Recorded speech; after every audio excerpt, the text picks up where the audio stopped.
with allegiance to the flag of the United States of America and to the republic for which it stands, one nation, under God, indivisible, with liberty and justice for all. Good morning, everyone. Gee. This morning being is the anniversary of 9/11. Let's take a few seconds to remember the souls that were lost in that date.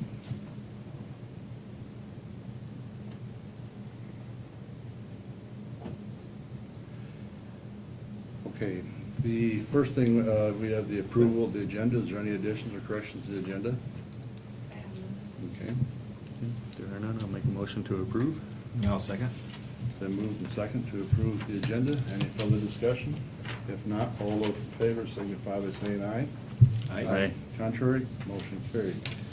Next is approval of the minutes as they were attached to the agenda. Is there any questions or discussion in regard to the minutes? They read very well. I'll move to approve them as presented. It's been moved. Is there a second? I'll second. Then second to approve the minutes as presented. Any further discussion? If not, all those in favor signify by saying aye. Aye. Contrary, motion carried. First thing we have on the agenda this morning is Sheriff Ken Pingree in regard to the RFP review. Split them up, one over here and one over there. And You don't want us together? No, he can see her.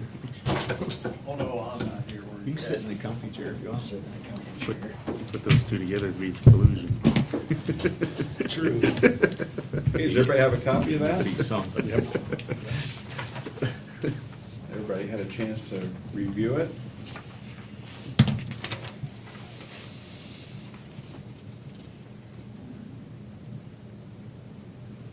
Ken, and maybe I'm missing it, this is, the thing that concerns me about the RFP is,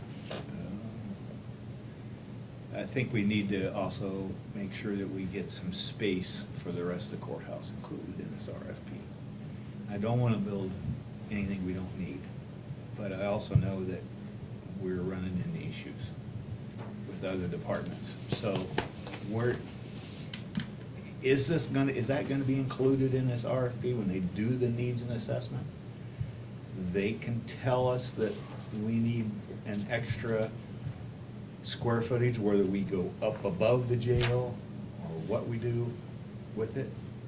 You know, this is strictly for the jail, and I understand it, and I think that's great, but I think we're maybe missing an opportunity to save ourselves some costs on a future problem. Which future problem? You talking about driver's licenses or The- something Well, the like that? driver's license Yeah. issue, the space there that may be needed. Court space. Is that something that could be brought up in the interview process with them? Kind of go over more, or do you think it needs to be spelled out right up front? Well, I don't know. I don't know, because I think probably the cheapest way to go is probably just to go on up. I get that, but you also have to have a good foundation. It has to be correct. There's what you're saying is build the jail, then build some extra additional Square space. footage. Maybe Even if some you- square footage on top. Even if you don't finish it out, Even if we don't finish it. just build a shell.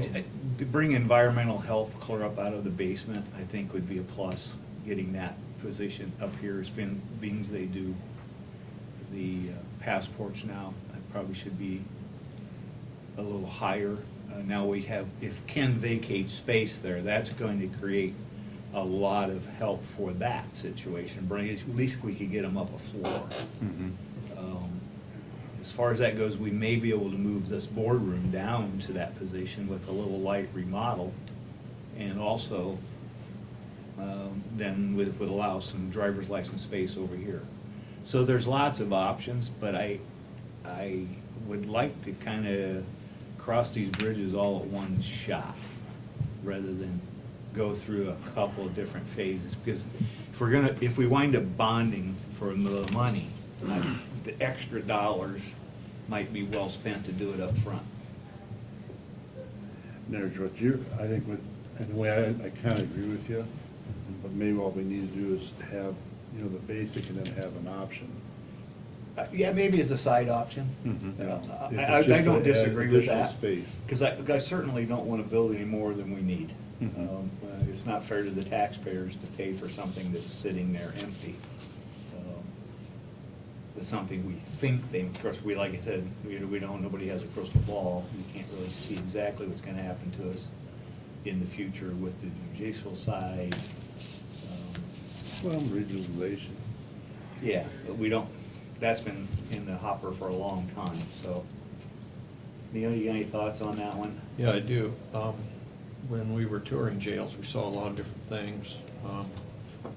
One thing I saw that I didn't like in some of them was wasted space. We had one where there was a room about this big that had a little table in the middle with some books on it, and it was their library.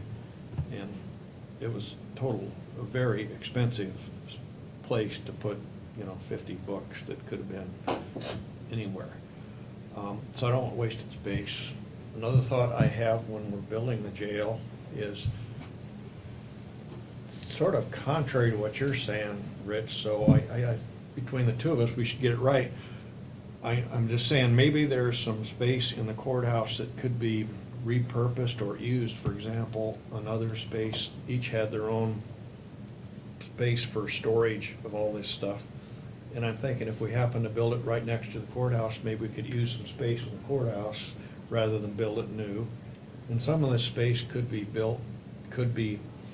obtained when you vacate the current jail and then have some shifting go on. So, I'm looking at really utilizing the space we have to its maximum. And we need to keep in mind that when the jail is vacated, if this goes through, that will create space. And then a little bit of musical chairs, as you proposed, maybe. And I certainly don't want to be building a lot of empty space, just hoping that something's coming down the line. If you can see it coming, fine, but I want to utilize the space we have. So it's a little different perspective than yours, and I respect your opinion, and we have to look at both sides of this. In regards to the treasure and the driver's license, we do have a space issue there. I had a nice visit with Jean on Thursday or Friday, and I appreciate her cooperation. When she started this, we agreed that she just needed to jump in and do it first rather than, so when we do make a change, it'll be done right. And at this point, she's done it. She's got some space issues. And of course, one of the options we've talked about is flipping her office with one of these and giving her access to this room perhaps, and then moving the boardroom somewhere else. That decision would be made a lot easier once we decide where the boardroom would go. So, your big question to whether or not to incorporate this is very important. I think maybe it should be in on the interview process of the, rather than in the RFP itself. Well, it might even be such a thing as when you build it, that you build, if it is next to the courthouse, you build it so that you could add another floor on it. That makes sense. You don't get to the make foundation that at least. option available. That part I'm totally agree. But I mean, sometimes, and I know originally, there's times that initial cost is better doing it now than, Wait until later. You get a better bounce for your buck when you do it the first time. you know, and there was even this, through that pony program, you know, the guy suggested just build a jail so big, but leave some additional space for expansion. And I think those are things we're gonna have to all, I think that, and I agree with you, Neil, I think that needs to be done through the interview process, or once we get into it, let them tell them what we want and what to look at and think about. Chris, you're looking kind of positive. Well, I mean, this is not easy, and it's, because one, you have really two issues, but they're not standalone by any means. The first question is, one, I think if everybody around this table would write a number of how big a jail you need, we all probably have some preconceived notions as far as size. One, the assessment is critical, and getting that right is a number one priority, because you don't want to build something for in 6 or 7 years and say, well, we screwed that up. You wanna build it, you wanna right-size it for 20 or 25 or 30 years. I mean, the facility has served you well for 50, it's, maybe not 50, but it's served the county well for a long period of time. 50. Now, one, I think there's a lot of, will it fit? I mean, we think, Will it fit our footprint? will it fit your footprint? How big a Yeah. jail do you really need? I mean, we all think it will, but to me, until you've gone through this assessment, I think walking in this with that preconceived notion of, yeah, we're just gonna build out right west of here, I think that's a bad idea. But then you go into, okay, you need X number of beds, and that footprint will work, fine. Then you work with, if it's the architect or planning firm that does your needs assessment, then you go, okay, this is our jail. Let's talk about the spatial needs of the courthouse. Because they're separate, but they're very intertwined. Because what happens? I mean, what if it doesn't fit? Then what do you do? Then you get some bigger issues, maybe. I hope you don't. So, Yeah, and I just, I visited with Gene, and 640 driver's licenses were issued last month out of her office. That's about, that's quite a few. I don't know where that fits in with what the state of Iowa was doing. I don't know where that fits. It's, yeah, and like I said, it creates a space problem for her, and it creates a work problem for her, because I don't think her girls can concentrate real well on their job when there's all this foot traffic and chit-chat that isn't more than 5 feet from them at any given moment. So that may be, like I said, if we flip-flop some offices, maybe move some and clear downstairs. May take one of the offices and move them down after they've been vacated. Maybe we move the recorder's office downstairs altogether, then let Gene have the whole half. Maybe those are answers. But I don't know whether we should spend the money to look at it all at once and solve it, or try to piece it out. That's why I'm scared of piecing it out. We may cover the same ground a couple of times. And that's my only concern, and I just want to spend that dollar absolutely as wisely as we can spend it. Because it's going to take quite a few dollars to make this all work. Okay. First of all, Chris, I appreciate the fact that you attended quite a bit of the pony program. So I think it gave you a good insight in doing this. And when I was looking at this RFP, there were some things I was hoping to find, and I found them in it. And one of the things was it's required to look at all the options: remodel, build, add-on. It's keeping all the options open, so I appreciate that. Another thing that I thought was very important that was in here is that they should do a operational estimate, because we've got told there that operation of jail in the long term is gonna cost you more than the jail cost to build in the first place. So that design needs to be very important. I found those two things specifically in this, when this was getting done, I was thinking about it, and I was just glad to see those in there, Chris, so I think maybe you would have picked up on it anyhow, but I'm glad you attended that, because it gives you a good insight on writing a nice RFP. Back to you, Rich. It's a tough question. Do we just do the jail, and after we get this guy hired and complete it on the jail and see what they want to do, at that point, we'll have a better perspective on how other things can shuffle around, I think. Well, I know we will. Or do we make this more comprehensive and write an RFP with jail and additional space and shuffling the courthouse? That's a big question. If that's what we're deciding to do, we're gonna have to rewrite this quite a bit. That wasn't the charge we gave Chris, but we can Correct. change it. We can change it. Correct. No, I'm not trying to throw a wrinkle into this. And it may come back to the needs. They may just build a jail, and they may not move Kenny's office. They may come up, that's the best plan. And we're east of the steps, they may move his office spaces down in there, and part of the old jail and part of it in there. And as long as it's attached to the jail, maybe they decide to go east instead of going west. We don't It's, I guess the only way we're gonna find out is to start off with the basics, and maybe we start with the basics, and if we wanna changes at that time, the person that we hire, their firm or whatever, we can jump into their architectural expertise or their other expertises that they have. And maybe that's why, when we look at this RFP, we select a firm that can take us that other direction if we so choose to do that. Maybe we set back and see what this numbers and these things look like first, and then move on from that one. This may be the correct way to go. Now I Okay. think about it a little bit more. Let's try to help you out, Rich, because I understand your motive, and it's a very good one. Maybe we could just add a little bit to this, and I think we need to stick with the primary charge of the jail. Maybe we should add a line or two in here advising them that we also have some space issues with specifically the driver's license and the treasurer's office. And by having that in there, that they're aware of that, I think it could help quite a bit. Because then, when they're designing the jail, they can keep that in mind, say, well, we could use this space, rather than doing it and we pick up the shrapnel at the end. Right.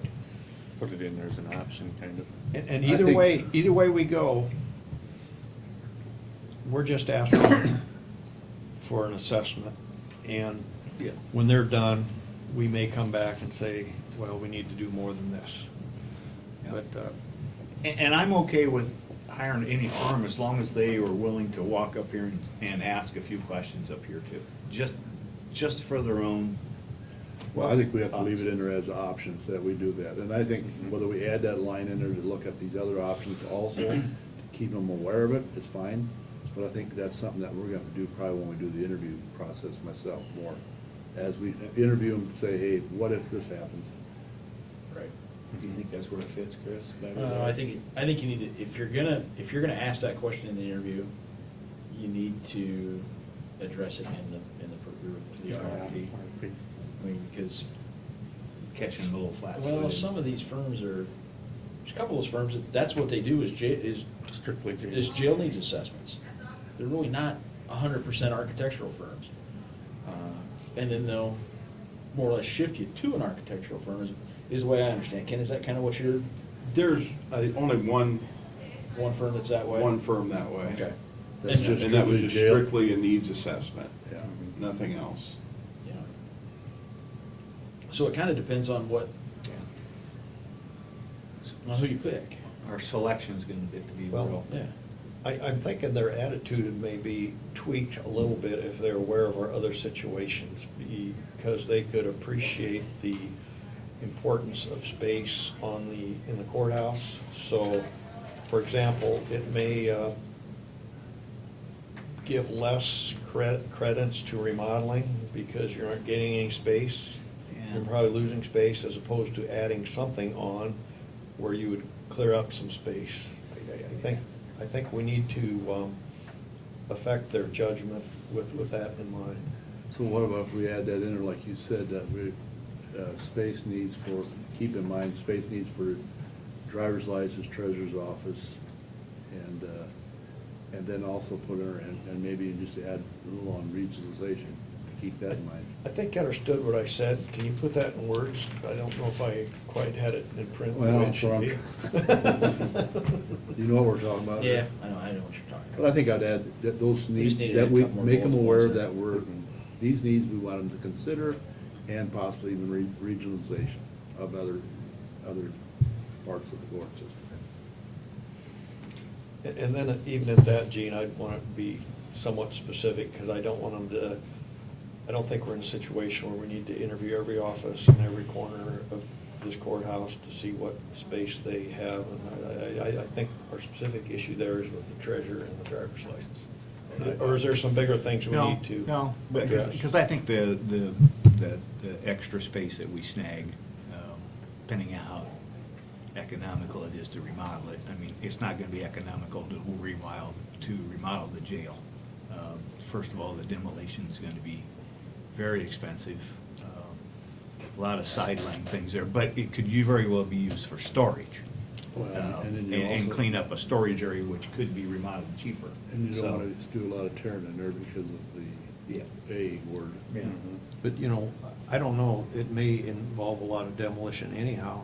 whether we use it or not. because That's true. I suppose we could have offices in with bars if that's what you want to do, but I expect that some of those bars are going to come out. Yeah, and it's happened. I think there was one place where they did that somewhere, where they just basically moved offices right Took into the jail doors off cells and and moved an office in there. they hopefully locked them open, but that's what they did. But I think the big thing with keeping it where it is housing prisoners during the lengthy remodel process. Yeah.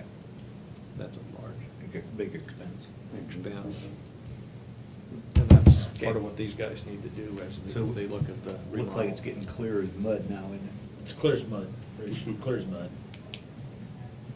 Have we clarified anything or just I think muddled I it don't, up? well, yeah.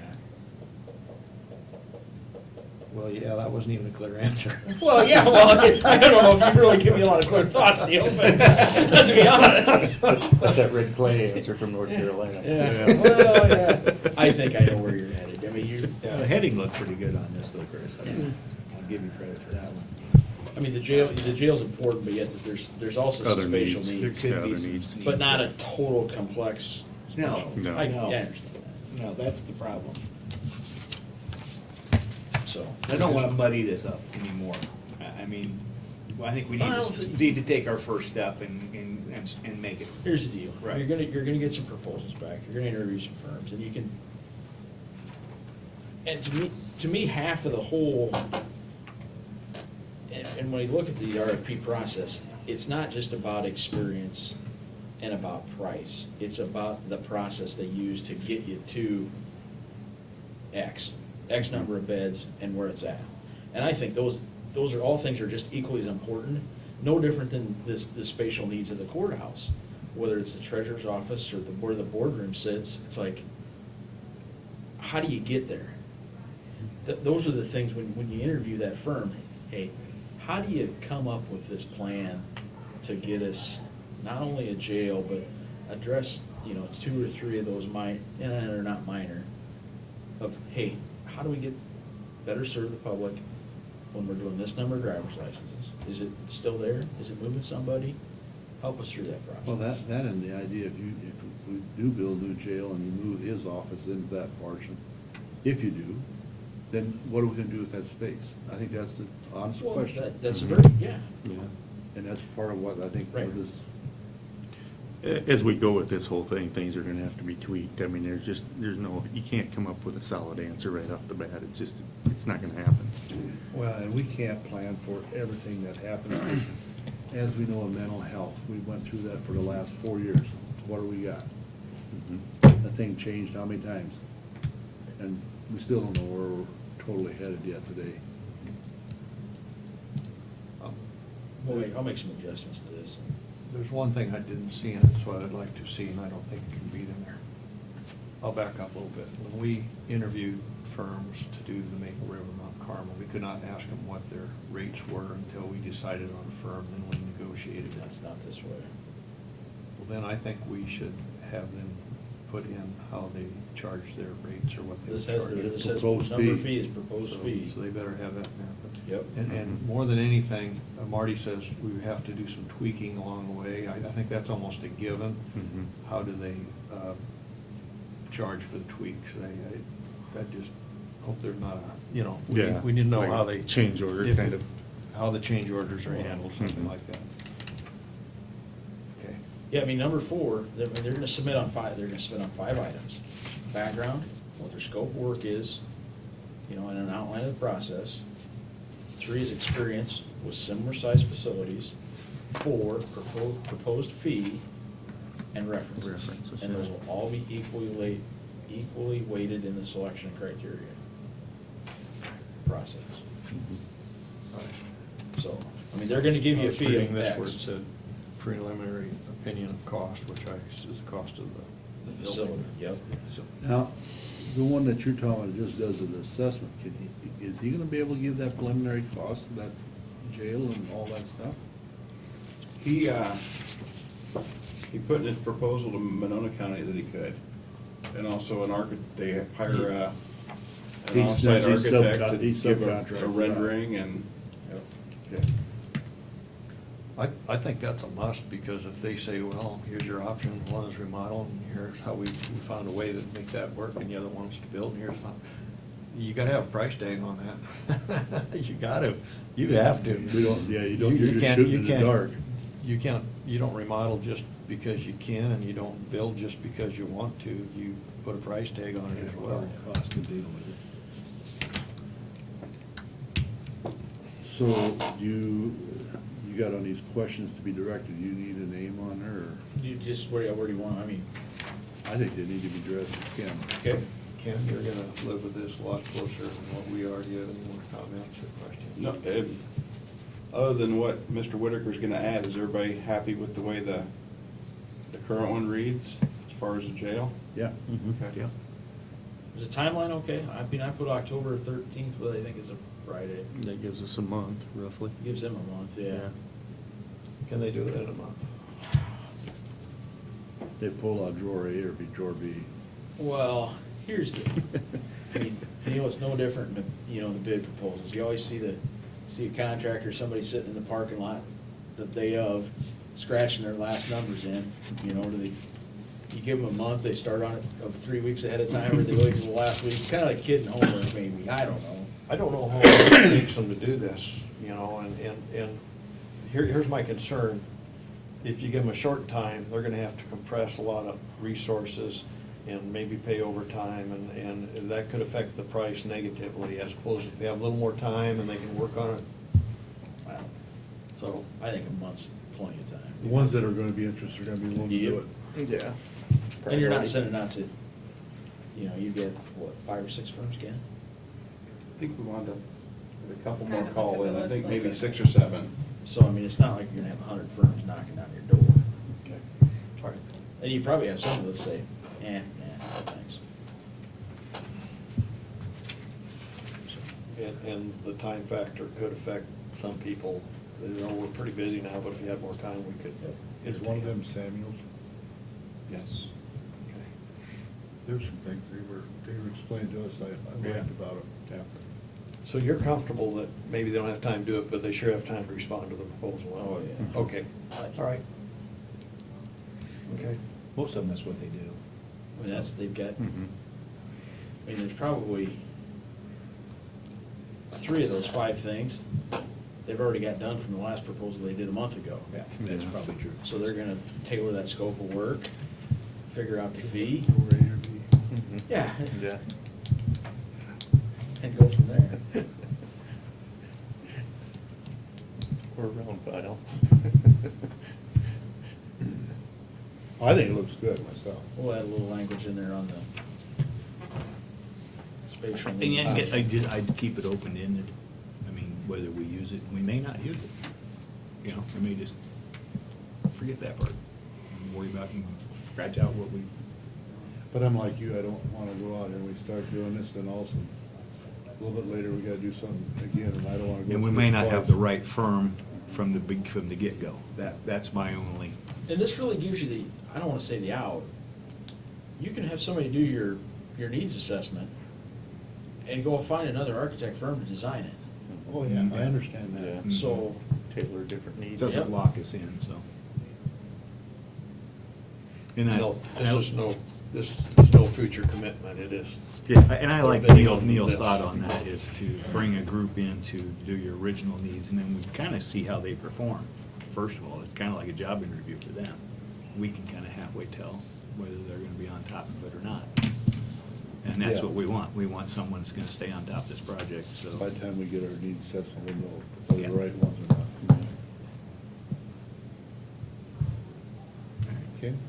You know, he's gonna create such a can of Chris, worms. do you have any more questions? I don't have any more. Sorry, afraid to ask him, aren't Sorry you? about that, Chris. oh, you're fine. I didn't mean to send you sideways, but, I agree with you, though, we need to look at the whole thing. I think we can't just, well, we just have to keep it in our mind. Yeah. I don't know exactly what the right answer is, and I don't know if anybody knows I right wanna yet. look at all the options. Well, this is just, this is not an easy, you know, go build a jail, okay? Yeah. How big a jail? Where? I mean, it's just not, and how does it affect everybody else? There's things on the other end, you know, the bond issue, size of the bond issue. There's a lot of, A a lot of things questions. that have to be brought into the thought. Timing. Neil, you remember, I don't think the last time they did a bond issue was when they built this place, was it? We've never had one in the last I mean, I 20 don't think years. they even did what secondary roads, I don't think, did they? We have- No, there was no bond on that either. The last one was when the courthouse was built. That's what I thought. I know. I will state that with the city and all that, there's been a lot of bonding done in this area, you know, with the people are looking at the stadium, looking at the library, looking at this, so. When we get to the point of what we decide to do, well, and maybe I'll change my mind, but at this point, it's, here's the facts, guys, and here's the bottom line, and you vote. Yeah.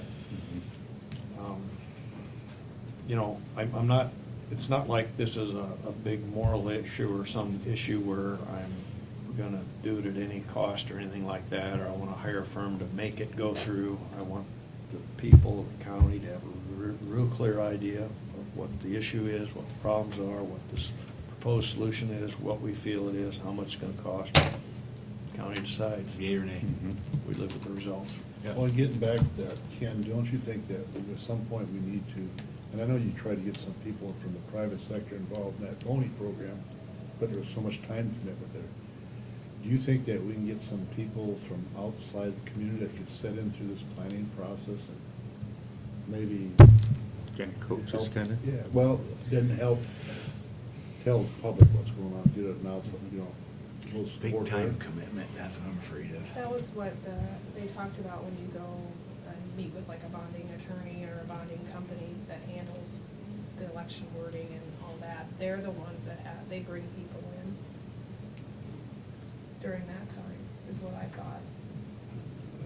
Yeah. And then they have all the information available.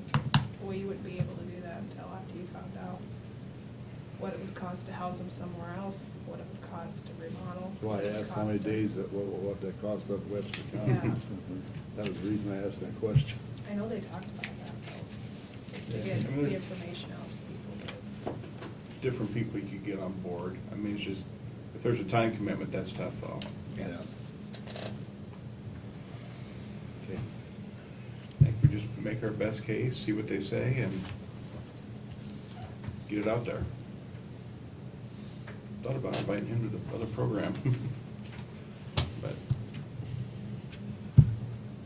Rich, Chris, I guess we change the language, get her sent out. If that's agreeable to the rest of the board? Yep. I'm agreeable with that.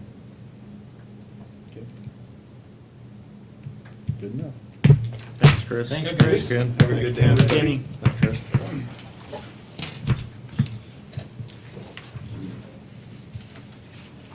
Okay. Next we have is approval of payables.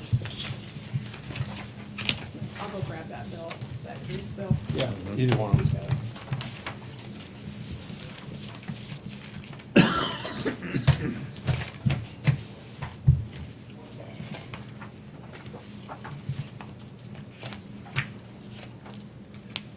Yeah, I appreciate the fact that Jason had the foresight to send me that email on those bills. Yes, yes. Yeah. That's a direct, Yeah. Yeah. working with you.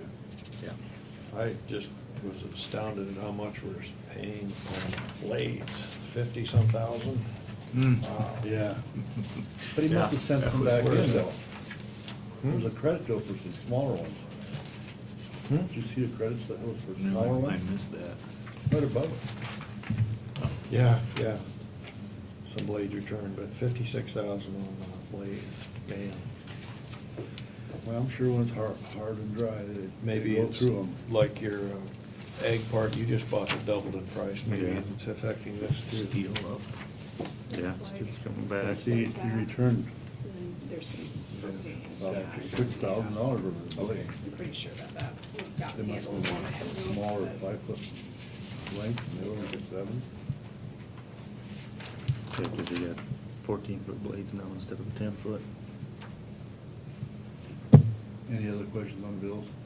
I had Courtney check, there's some motor fuel and stuff bought by the Conservation Department, and I just had her confirm what I assumed that gas tax was not being charged, it was not, so that was just something I wanted to make sure. Okay, If there's no other questions, I'd make a motion to approve the payables. okay, been moved, is there a second? I'll second that. Okay, it's been moved and second, any further discussion? If not, all those, yes? Go ahead. If not, all those in favor, signify by saying aye. Aye. Contrary? I want to back up a little on why I asked that question. I noted the car had plenty of gas both times I used it, but if a person would have to use the car themselves, I'd much prefer that it be fueled up here as opposed to you guys buying the gas and get Same. refunded, because then we get duped to the Sales tax. the retail price, which is quite a bit higher. Tax, yeah. Mhm. And both times I drove it, did have plenty of gas. Okay, next we have is the Region 12 Housing Authority Board of Directors appointment. We have a letter in there from Lynn Hanson, Hanson, and currently Jim Knott represents Carroll County, and he is willing to continue representing us, and this would be for a new term, October 1st through September 30th of 2018. I'll move to appoint Jim Knott. I'll second that motion. Okay, it's been moved and second to approve Jim Knott for the Regional Housing Authority Board. Any further discussion? If not, all those in favor signify by saying aye. Aye. Contrary? Motion carries. Okay, next we have is the plats. We have, I think there's two of them here. Of course, one of them is that one we're familiar with. It's a piece of property that we are purchasing. And the other one is strictly boundary around outside of acreage. Is there any questions on those plats? I will say that also, after the survey was done, I know that this came, that the survey was done. Yeah. I did pick up the abstract from Spores, and I did deliver it to county attorney to do the legal documentation. So that is done. Make a motion, we approve the plats. I'll second that. It's been moved and seconded to approve the plats. Any further discussion? If not, all those in favor signify by saying aye. Aye. Contrary? I will abstain. Oh, okay. Relative on one. Okay, it's been moved. Probably should have done them separately, but that's Yeah, okay. That's all right. It's okay. All right, next I we didn't have think about that, or I would have done it separately. Matthew Ring with National Line. You want to have a charter, sir? Morning. How are you? Morning. Good. I want to get these out to you, and then I was You hoping to be needed able to that? use your Yep, projector the connector's up there. up there. Yeah. Mine away here. That's what You want to leave one more? Hold on. One more. Put it in his pile. We have one that's stuck in Brazil. Stuck. Oh, because of the hurricanes? Yeah. Might be there a while, it seems it's like one after the other, after the other, after the other. He'll be midweek before he gets out of there. Are they experiencing weather in Brazil? or Can't get just- into Florida. Can't get in Florida. Get these flights on through. So there could be worse places to be stuck. Oh, yeah. Mine said he's got to spend 3 more days on the beach. Sounds terrible. Yeah.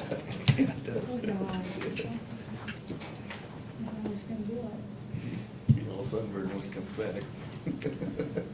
Where Yeah, are the that's connections smart. over here? Yeah, he's gonna need to access that port there Okay. for the thing. I can just kind of set up on that tray there and just stand there. Let and me my get, we'll presentation. slide around here. I can come down this way too, Gene. I had that happen, kind of, we were on a cruise and we got stuck in Minneapolis because the Omaha airport was closed. Is this the port here? Yeah. Yeah. Do you Is it have Main do you Street? have a plug for that? I have an adapter. I have a plug.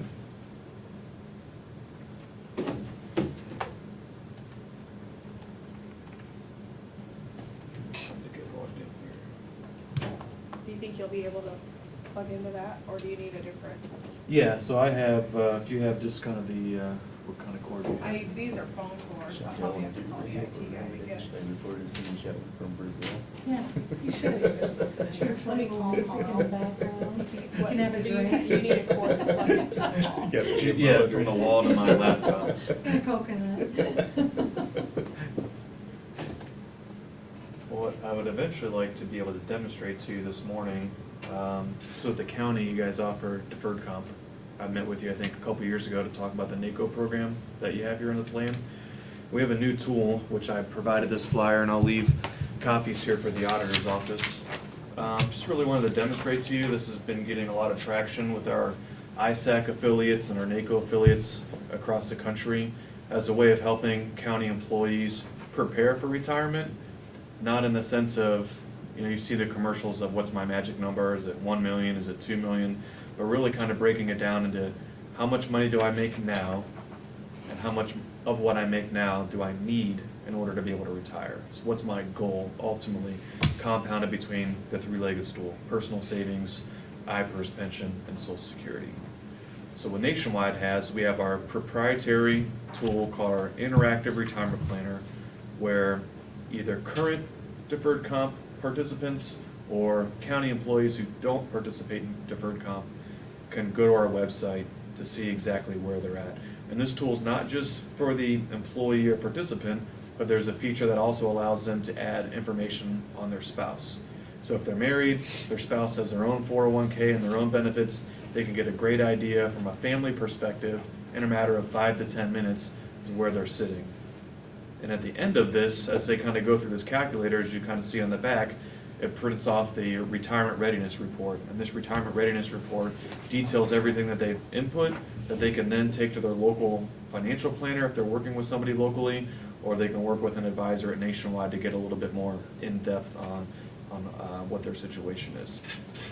So hopefully we can get connected here. And I just- wasn't able to get a hold of him, because I usually use just a cord like this.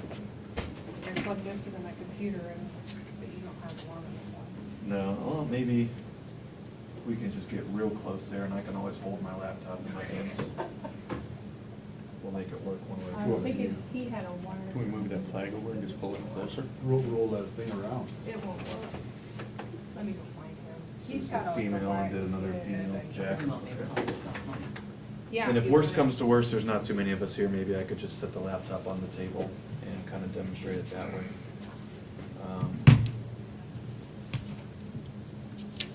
Additionally, to what we're showing here, so it'll provide an IPERS estimate based on what they say their years of service is, their current salary, whether they're working full-time, and what age they plan on retiring. And in my experience of working with other counties across the state and sitting down with the employees, we work with a third-party firm to get the calculation, and if you're sitting with your statement and then you're using our calculator, it can get within 40 or 50 bucks a month as to what your IPERS statement's saying, so it gets a really good estimate. Additionally, with Social Security, if they'd like some assistance, not necessarily figuring out the amount, but when to start, that's a really good question. Do I take it at 62, get a smaller payment over a longer period of time? Do I wait to full Social Security age, or maybe I delay all the way to age 70? We offer a complimentary service that can help employees, and again, and their spouses figure out what's that break-even point. Maybe it's not waiting till 66, maybe it's starting at 64, or delaying to 68 or 69, to kind of give them an idea based on their life expectancy and their income needs, what their best options might be. We just have a one-page fact finder. It's not, doesn't ask for their Social Security number or any other information, just a bunch of yes or no questions when we're able to provide that. Thank you. Did you guys attend the ISAC annual conference this year? Mhm. Did you attend last year too? So we gave a presentation on Social Security last year, and then this year we had Dave Belnick, who's our NACO relationship partner, talk about county fiduciary responsibilities and making sure your plan is, the enhancements are available to encourage people to not only use your plan, but to continue to monitor and save. And this tool here is just one of those ways where Nationwide, as the county partner, can help your employees do that. Any questions?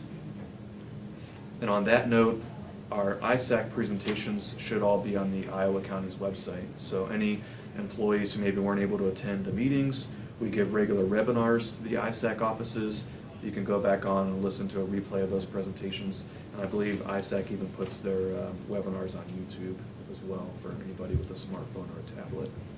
I think you are right. I should know, but I don't. I think I do. So just a few ways, like I was saying, just to make sure people are prepared. And Joanne? Joanne. Yeah. I have another, so she spells it Joann? Joann. NN? Yeah.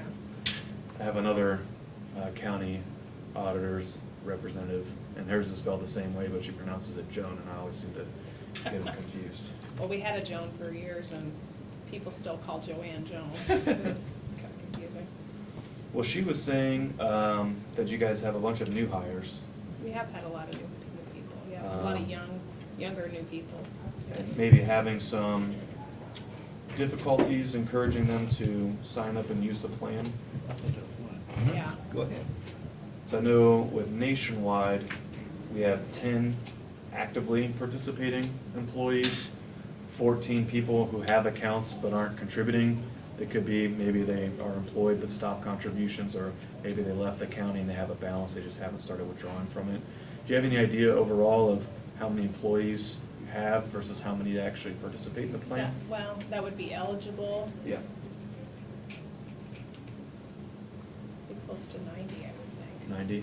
Okay. And then, so that would give 30 that have accounts with Nationwide, but only 10 that actually, I'm assuming of those 30, probably those other half are maybe no longer working here. And we we offer another deferred comp Yep, plan, VALIC. and there's a few, the numbers are pretty similar Yeah. as far as enrollees, so there's a lot of people that aren't doing either one. Has the county, have you guys ever discussed ways of increasing participation? Maybe like an annual benefit fair where people can come and attend a 15 or 20-minute course and learn more about the options, or? Basically, they get told when they get hired. Yeah, Yeah. okay. I mean, we'd certainly be open to that. Yeah. But it's Cool. never been done in the past. Okay, keep me in mind, let me know if I can partner with that in any way. I know in some of the other counties that I work with, we'll hold meetings maybe once a year designed around the engineers or secondary road safety meeting, where you kind of get a larger group of people together for a short period of time. I know with our program, it's just a minimum contribution of $10 is the requirement. So even getting somebody in early at the $10 a paycheck, encouraging them to increase by $5 or $10 maybe annually when they get their raise, can get them started early, but also make it feel like they're not just taking whatever's left of their paycheck to put into the plan. Thank you, Paul. Got the cord, thanks. Good one in here. VGA. I have this adapter, so it plugs into my HDMI in my laptop. So is this on a Nationwide website, or is there a link on our county website to get to it? You could put a link on your county website if you liked. This is just our generic or general deferred comp website. We don't have a specific Carroll County deferred comp website. And the web address I can give to you. It Yeah, should be what on is- the what is the flyer. website? It's NRS, as in Nationwide Is it on Retirement there? Solutions. Then the word for, F-O-R, Thank you very much. and the letter U as an umbrella.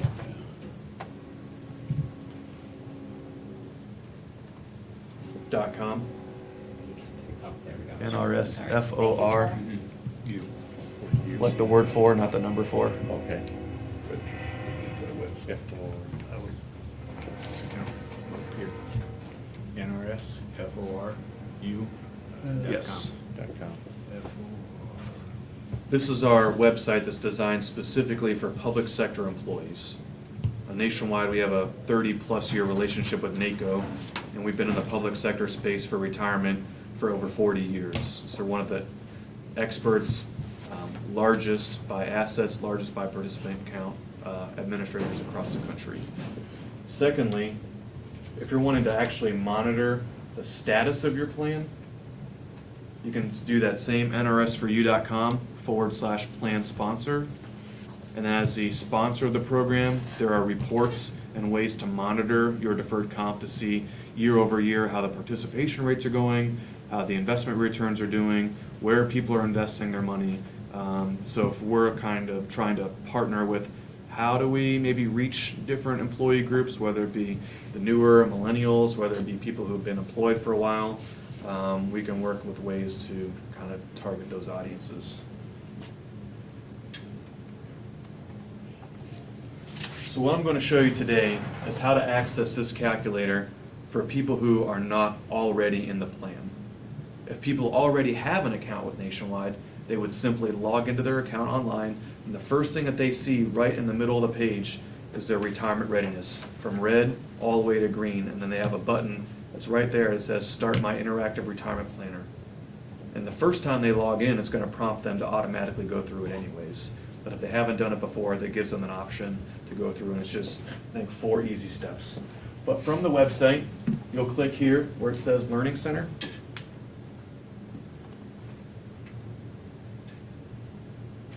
And then we'll click on Tools and Calculators. And we'll click Launch My Interactive Retirement Planner. Real quickly, if you want to get an idea of what you're going to pay in healthcare per month, we have a healthcare estimator. It's 5 questions for employees and their spouses to get an idea of what their premiums are going to pay. If they want to go a little bit deeper, we have a one-page fact finder that they can fill out similar to Social Security. They'll answer, and we'll give them a detailed report as to what they should expect to pay year over year in retirement for healthcare costs. Because I would say for probably 99% of people, that's going to be their largest expense outside of maybe their mortgage. So to do this, you need to provide your social security number, date of birth, and all that, don't you? No, sir. Just on the healthcare fact finder, on the sheet that they would fill out, just their name. We don't ask for social security numbers. Okay, so once you click Launch Interactive Retirement Planner, a new window will open up, and we'll click the blue button that says Get Started. We do need, if they're not already in the plan, we will ask them for their date of birth, just simply so we know how old they are now when compared to how old they want to be when they retire. For existing participants, obviously we already have their personal information, so we'll know how old they are. And just for the purposes of the demonstration today, do you have an idea of maybe what the median or average salary for a county employee is? 30, I'd say 35, 40. 40? Okay.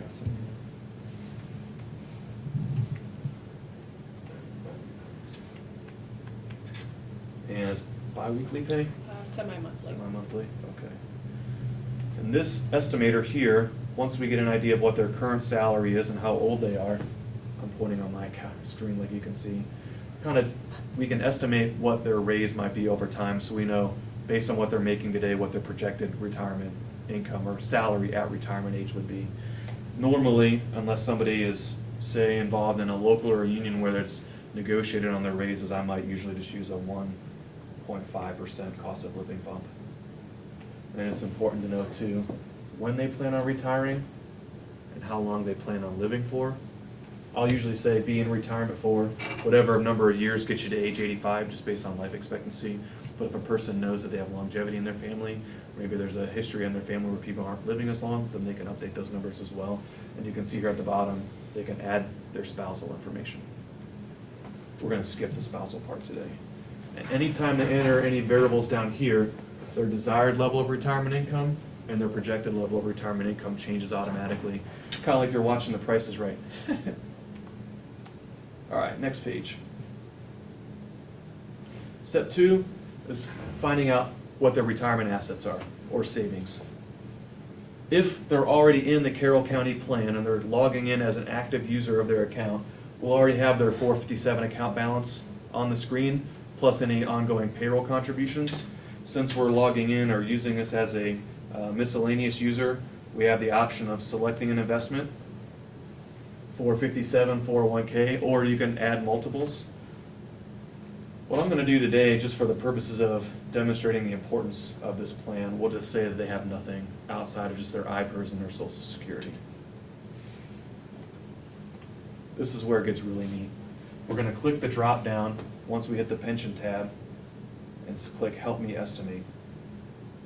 Again, if they're already logged in, it's going to give them the 4 Iowa pensions, so the municipal, fire, and police, and then the 3 classes of IPERS. But since we're logging in as a miscellaneous user, we'll select Iowa, and then we can choose which class of employees they are. Again, we use a third-party firm, we know the calculations. Benefits begin at age 60. This person's working full-time. I usually use this as an opportunity to explain to people why the benefits of IPERS, but also the primary drawback with no cost of living raise. You get it now for 30 years. It's kind of like living off of what you make today for 30 years without ever getting a raise. Eventually, you're going to start to feel the squeeze because everything gets more expensive, but with your income staying level, at some point, there's going to be a gap. And we'll just say this person at retirement age will have 30 years of service. We'll give them a full. And we're saying they'll get $2,400 a month, and then you can see the calculation automatically changing. Moving on over to Social Security. Same deal, help me estimate. They can select their age. They just want to get an idea at various ages what they should expect to receive from Social Security. They want to go a little further, and we can help them decide not only how much you're going to get from Social Security, but what's going to be the best age or best time in your life to start. If this person went at full Social Security age at 67, they'd be getting about $1,700 a month. And then continuing on. The final screen, they essentially want to tell the calculator how much they want to replace in retirement of what they're making before retirement. So most advisors would tell you you can live off of 85% of your income after you're working without making any lifestyle changes. Most people today, after you take your pension deductions, your health care, insurance, and everything else out of your paycheck, most people are probably living off of 70, 75%, if not maybe a little bit more. But there's options here for downgrading. So some people might want to move into a smaller house. Options on living a little bit higher on the hog. Some people like to travel and do extra things, maybe visit out-of-state family. They can enter in a custom amount in the box. And if they want to take a quick idea of how much they might need, we have a small budget sheet at the bottom where they can plug in what they spend on housing, healthcare, transportation, food, just so they can compare real quickly what they think they might need versus what they're actually spending. We'll go ahead and move on for the purpose of the demonstration with the 85% of an average person. And then on the final screen, this is really going to kind of be the illustration that hopefully hits home with a lot of people. So if you're making $40,000 now at age 42 and you want to retire at age 60 with a 1.5% cost of living raise every year, 85% of your retirement salary is going to be $43,000, or 85% of your salary right at retirement. This person only using Social Security and IPERS is on pace to have $38,000. So in other words, they need $3,600 a month, and they're on pace to have $32,000, and they have a gap of $400 just about. Once you're at this screen, all right, okay, well, what if I sign up for my deferred comp plan and I do $50 a paycheck? Immediately it'll tell you how that affects your gap. Or what if I don't want to do deferred comp, so we leave that at 0? Maybe I'll work a little longer. Instead of retiring at 60, what's it going to look like if I want to retire at age 65? So at 65, they still need about $46,000 a year, but it shrinks their gap a little bit. Still kind of illustrating a need for personal savings for those people who don't have it. And then at the very bottom, you can see this blue button that says Generate a Report.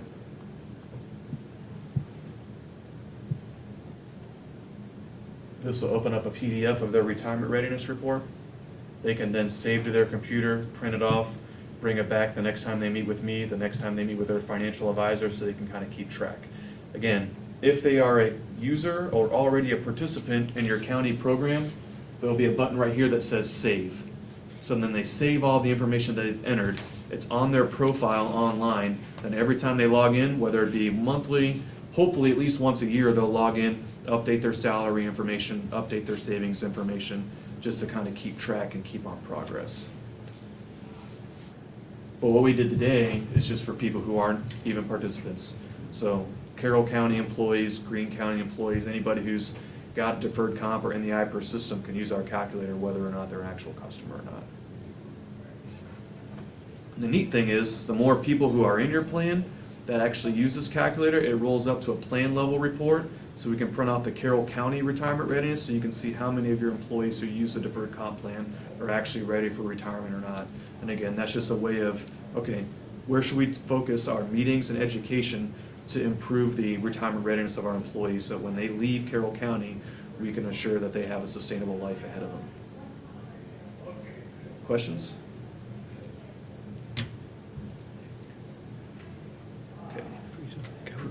Worked pretty good. I wasn't quite keeping up with you, so I got some pretty wild figures and some wild answers, but it's a usable. It looks very user-friendly. Pretty user-friendly, yeah. And even on a mobile device, our website, you don't have to download an app. It shows up Yeah. nice and neat. It's easy to use. So most people today probably have a smartphone or maybe have a tablet. They don't all have desktops anymore, maybe even laptops. It'll correct itself to whatever device they're using without the hassle of having to download and update an app all the time. Like he's here today and employees can meet with him, is that correct? Yep. And our VALIC rep will come in and employees can meet, but as far as having having people come in and having him do a presentation, Do a presentation. a lot of that doesn't work just because of everybody's schedules are, So up here different. it's easy, yeah, we're here from 8 to 4:30, but you go out to Secondary, roads, they're not there. In-house or whatever. So, For that reason is why sometimes in the counties, we found it easier to time the meetings around a safety meeting, so the road guys are already together. I've gone out to the shops at 6:30 or 7 in the morning. If it's not on a day where there's a safety meeting, I'll meet with them before they head out for the day. Usually in the warmer months, because winters obviously could be hit or miss with however busy they are. But this is just a great opportunity to bring attention to the need for additional savings. And Joanne made a comment that most people today, she feels, are living paycheck to paycheck from what they're hearing, and that's why they choose not to participate. But with this plan, it just takes a minimum of $10 and it gets you going. And every year, I think it's here in the state, every July, where there's cost of living increases typically. If you add $5 or $10 every July, you're still gonna feel like you're getting more money, but you're also gonna be saving more without even realizing it. And one of the things that we discussed at the ISAC meeting this year, we're adding features like auto increase. So if somebody signs up, they can automatically set it to increase every year, so they don't have to go in and manually make that decision. There's features such as auto enrollment, where if somebody is a new employee at the county, they're automatically enrolled in the plan unless they physically opt out of that, whether it be auto enrolling them at the minimum amount. There's ways of doing that you can consider if you're looking to increase the participation in the plan and overall increase your employees and future retirees' readiness to be able to make that next step. Yeah, we sent out a meeting notice that I was gonna be here. I had one person contact me. It's kind of, I come up here once a year and that's usually how it goes. I might have 1 or 2 people that are ready. If it's okay with you, my appointment's not till 1, I can always kind of bounce around the offices here real quick and see if they have 5 minutes. I can show them the demonstration. If they say they're too busy, then, I obviously won't bother them, but kind of makes sense that while I'm here, if anybody wants to see it and learn a little bit more, or I have more flyers that I can leave at the auditor's office or leave in the different departments. It's just a good time to really draw attention to it with all the, I don't want to say negative, but with all the news going on recently with the IPER system and the reviews that are happening down there in Des Moines about potentially changing the payout structure, potentially increasing the rate that people have to put into it. Just a good opportunity to really kind of let them know you've got a supplemental option. Should there be any changes to IPERS, you have a plan. Your plan here allows for pre-tax and for Roth contributions, so it gives them a good variety of things to take advantage of without having to use your local brokers where they charge you excess fees and loads and things like that. It's a pretty cheap option here in the plan, be it nationwide or I'm assuming also valid. I kind of followed along and entered it, and I couldn't keep up with you, so I skipped a few things like Social Security and my retirement don't look too good with some of those things missing.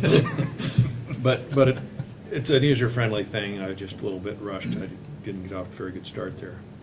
I would think that if each employee would have this with this website, which is not on there. Yeah, I find It that could- odd it- that it's it not could- on there. Well, maybe it is. I couldn't find it. That's why I wasn't writing it down. I was looking for it on there. I thought it'd be That's on why I there. asked you for it. I didn't see it on here. Maybe our marketing folks thought it would be better to have people contact me than put it on the form, I don't know. But Yeah. it would make sense to have it there. If, what I would like to do is go back to this website on my own time when I had some correct figures and inputs and go through it. And then after that, a visit with you would be more meaningful as opposed to just going in cold turkey. That's my thought. Yeah, there's no real ask of the board from me today. I merely just wanted to provide a demonstration. This planner, when I'm meeting with people who are in the plan, is usually kind of the starting point of our conversation. And then once we kind of see where their savings are at, it can kind of expand out to other things. Should we maybe look at your savings rates? Should we reevaluate the asset allocation of your funds? Are you taking on too much risk? Are you not taking on enough risk based on your age and how long you have for retirement? And then again, follow-up meetings kind of centralize around this calculator. So I appreciate your time. I appreciate all the patience while we were waiting on some of the technical equipment. But I wanted to make sure as I'm visiting all my counties this year that I have an opportunity to get in front of the decision makers to show them the resources, free resources that the employees can use. As far as you going from office to office now, I think that might be a little bit, people are working and they got their days planned, a little bit inconvenient for people. I don't think they give you their full attention. I think the people that maybe want your full attention don't have time for it, and people that don't want it maybe bothered at work. Yep. But I would suggest, and this is just my idea, that we provide this with the actual website on it, and then maybe set up a meeting so people who do this and are interested could have a meaningful visit with you as opposed to be interrupted while they're trying to work. Yeah. I have a problem with salesmen coming in here and interrupting people and their daily work schedule. Yeah, I mean, if you want us to Yeah. give those out to the employees, we could certainly do that, and then. And I don't have a problem with that. Yep, What do you guys think? I have copies of that flyer. I don't know that I have 90, but I could provide you with a PDF that could be emailed That or would put be on fine. We could be certainly make some bulletin boards. Yeah. We're just here to, again, to partner with you for whatever you might need. She can run it out when she runs payroll. Yep. And then Put it in there. have the website, and everything will be right on it. Yeah, and you If they mentioned you have a so county choose. website for employees, so if there's like an intraweb for employees and their There is. benefits, a link can be put right on there for the calculator or the website. Okay, but I think that's a good idea. Yeah. That's doable, I would say. Yeah, yeah, certainly. I guess intrusive is the word I was looking for when you're going from office to office as opposed to presenting an opportunity. Understood? Well, I'll get disconnected here. Thank you. Thank you guys, appreciate it. Yeah.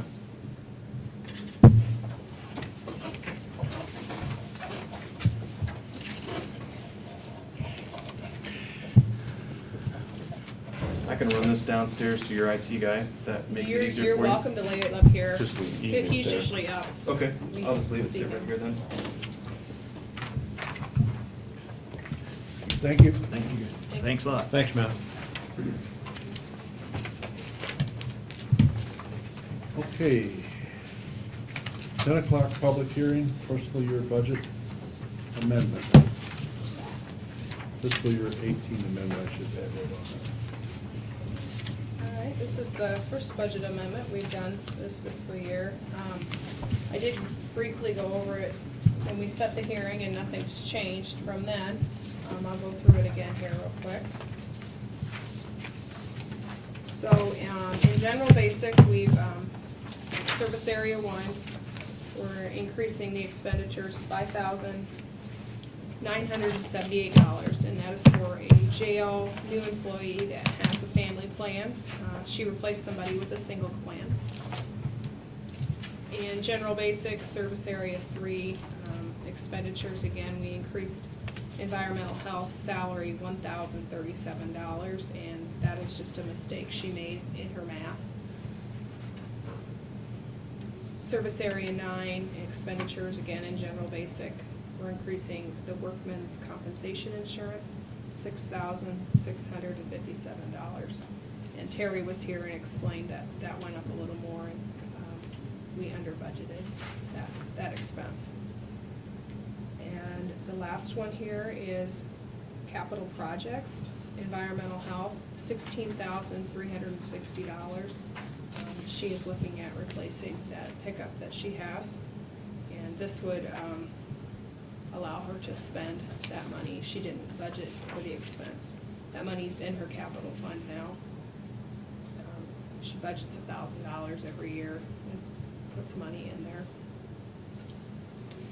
Or she has been. I'm guessing that she's probably put more than that in years past, but the last several years, she's budgeted $1,000 in her general fund to move to capital to save up for the purchase. So total expenditures, $30,032. Any questions? That's all I have. Not a lot, but I know Carrie was wanting to get something done, and so I told her we could get the budget amendment so she could do that.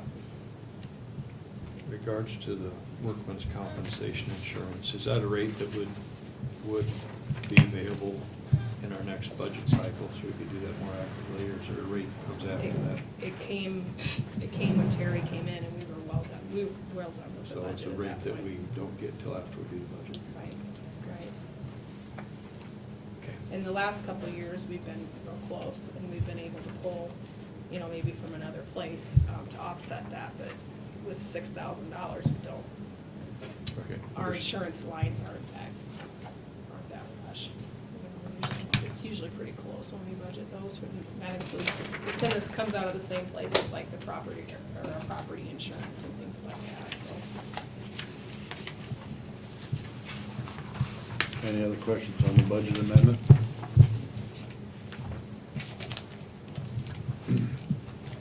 If not, we need a motion to, Comments?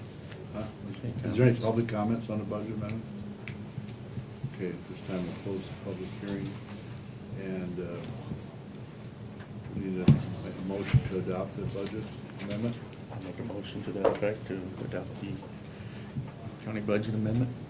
I'll second that. Okay, it's been moved and second to adopt the budget amendment for fiscal year. Any other questions? If not, all those in favor signify by saying aye. Aye. Contrary, motion carried. Okay, next we have is the appropriations resolution authorizing us to spend those changes. I'll move to approve the appropriations resolution. I'll second that. Okay, it's been moved and second to approve the appropriations resolution. Any further discussion? Roll call? Miners? Yes. Levis? Yes. Bach? Yes. Danzer? Yes. Motion carries. Okay, This I need everyone's signature, and then the one behind it, I'll just need Jean's.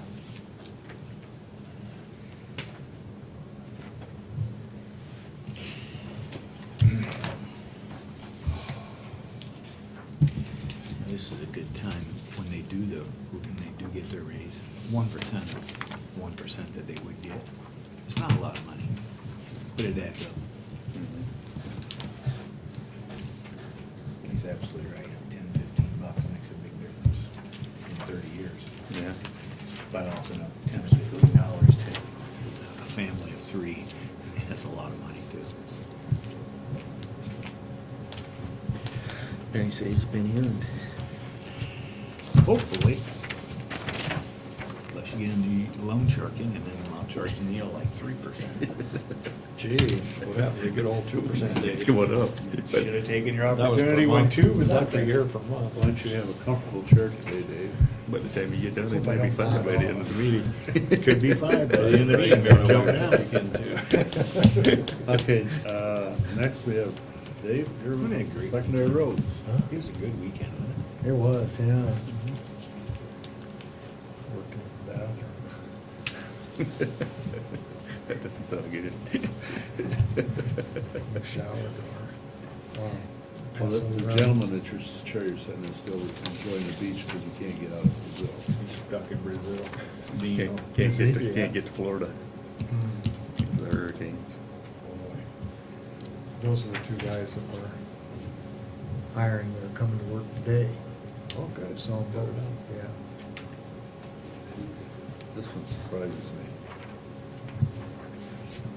That's a different one than you're thinking, I think. Oh, is it? Yeah. Yeah, yeah. It is. There's 2 of them. Yeah. Okay. That's why. That's, You guys from Templeton?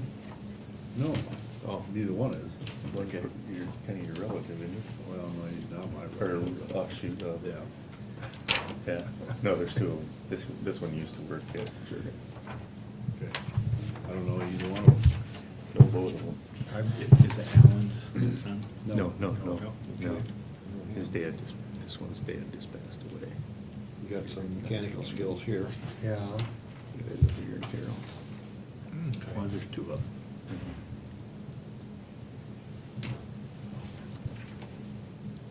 I will Is this say- one, the truck driver, farmer guy? This Used to guy? work for GSC, Yeah. Okay. Jurgens, yeah. I'm not- Owned his own truck. All right. Those years.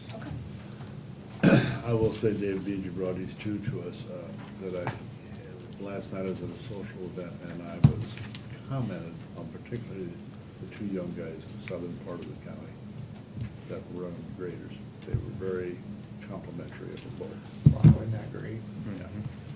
Yeah, yeah, And they're I a said, couple well, it's dandies. unfortunate we've had a good pool to pull from lately. Yeah. When I hear good things, I want to pass it around, but when I hear bad stuff, I want to pass it It's a two-way street, well, mostly all one way. It's about 100-to-1 ratio. No, that's always been my. Maybe my 98 to 2 if philosophy. you're lucky. I'm not gonna pass just bad news, I'll pass good news. Oh, that's good. Thank you, Gene. Probably Schussler's, electrician. Schussler. Electrician, took a line of 2-inch conduit across the road, between 28 and 29 Wheatland for Merle Witt. About 50 feet north of his driveway. We issued him a utility permit for it. I've only got one copy of it since he's not a real utility, just for something to put in our books. Is there's an aerial photo of it there. So we just run power across the road then? Yeah, Mhm. yeah, There's private nothing- line. Yeah, there's nothing over there except Is there a well over there or something? Because there's a cattle pasture across the road I from it. don't know, I didn't get bet that there's a well. They put curious. a well or something on there, I bet. Should have probably asked. I bet that's what it is. There's a cattle pasture right across the road from where he lives. Black cattle. Yeah. I probably need something to drink since the water's running a little short. And I've got another permit for a single pole from Alliant Energy. Pretty close to where Bob Gregory lives. They've got a nice aerial photo of it. It's a little hard to see. It's on 210th Street between 25 and 36 at Glidden, just north of Ralston, for Alliant Energy. that is Alliant Energy? Yes, it is. My understanding the other night that Alliant gives some territory back, of course, that was more towards Coon, wasn't it? Yeah, that's between Ralston and Coon. And they gave some back To, because the REC. close to Ralston too, but apparently they've still got this.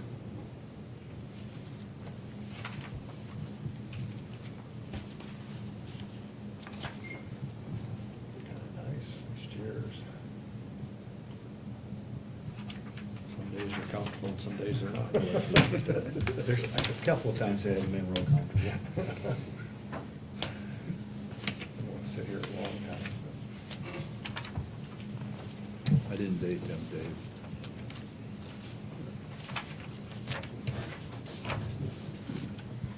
They were going by, I thought, fine.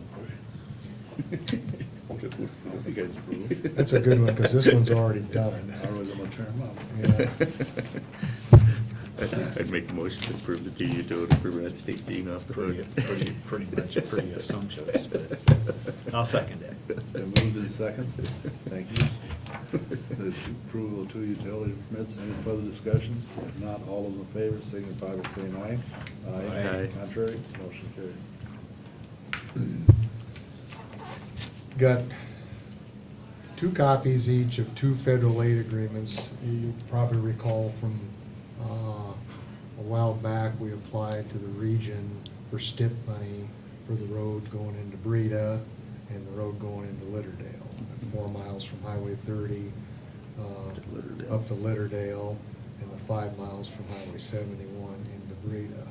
And we didn't get a full 80% grant just because there wasn't the money. I don't think they're gonna have any swapping done here in the meantime. We're getting $600,000 worth of federal aid on the Breda, or the Litterdale Road, and $700,000 worth on the Breda Road.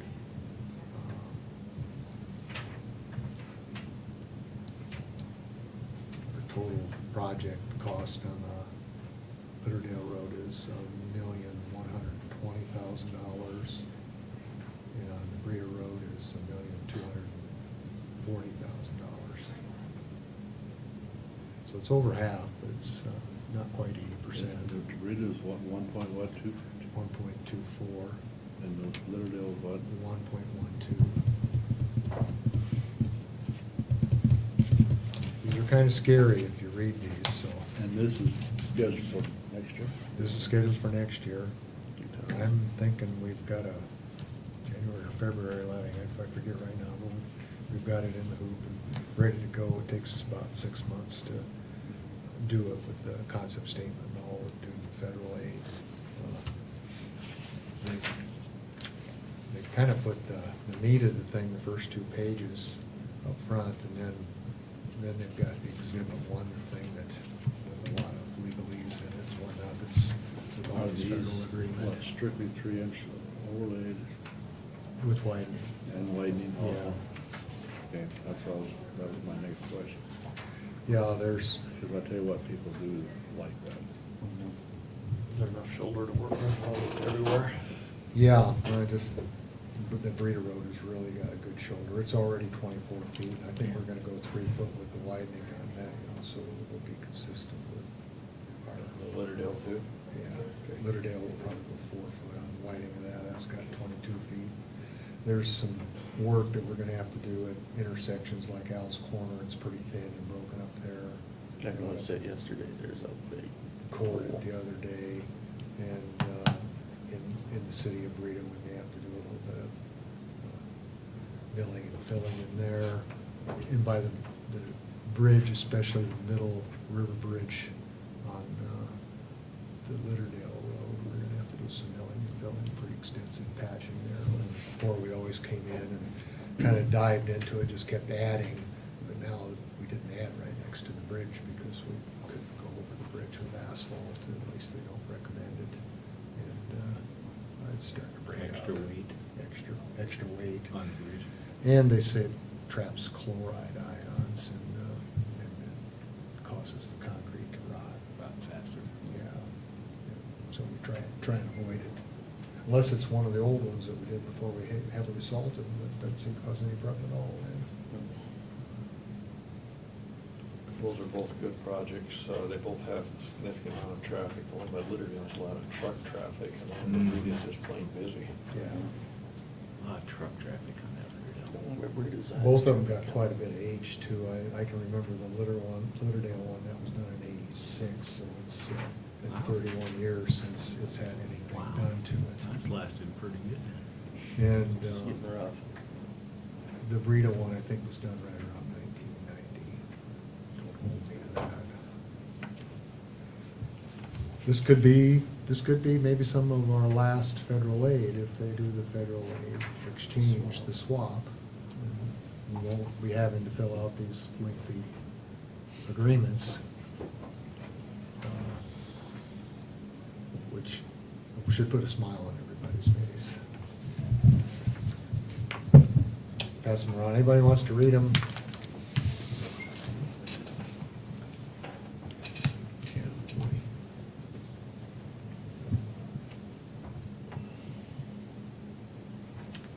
Mhm.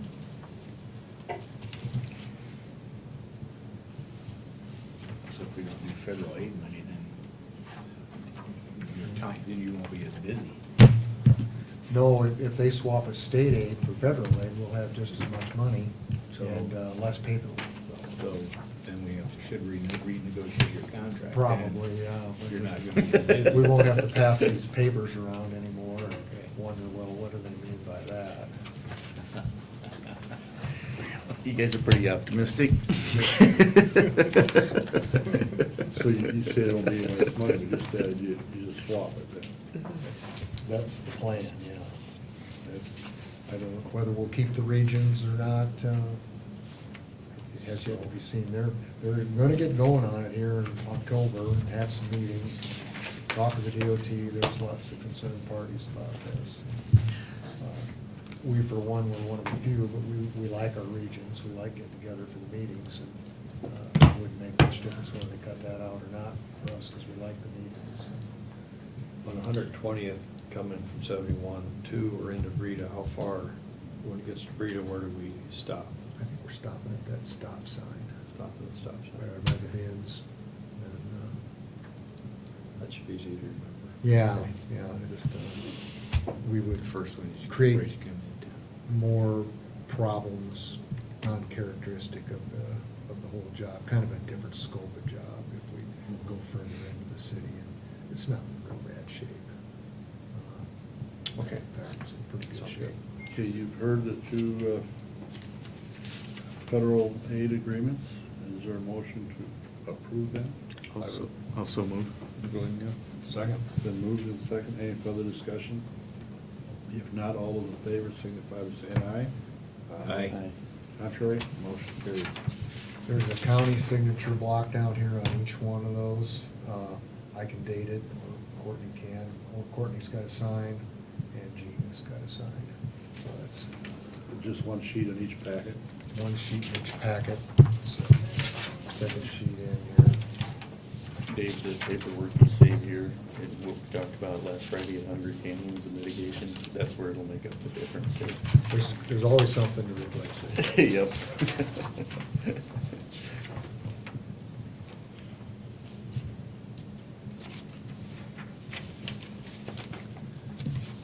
And those down to Courtney.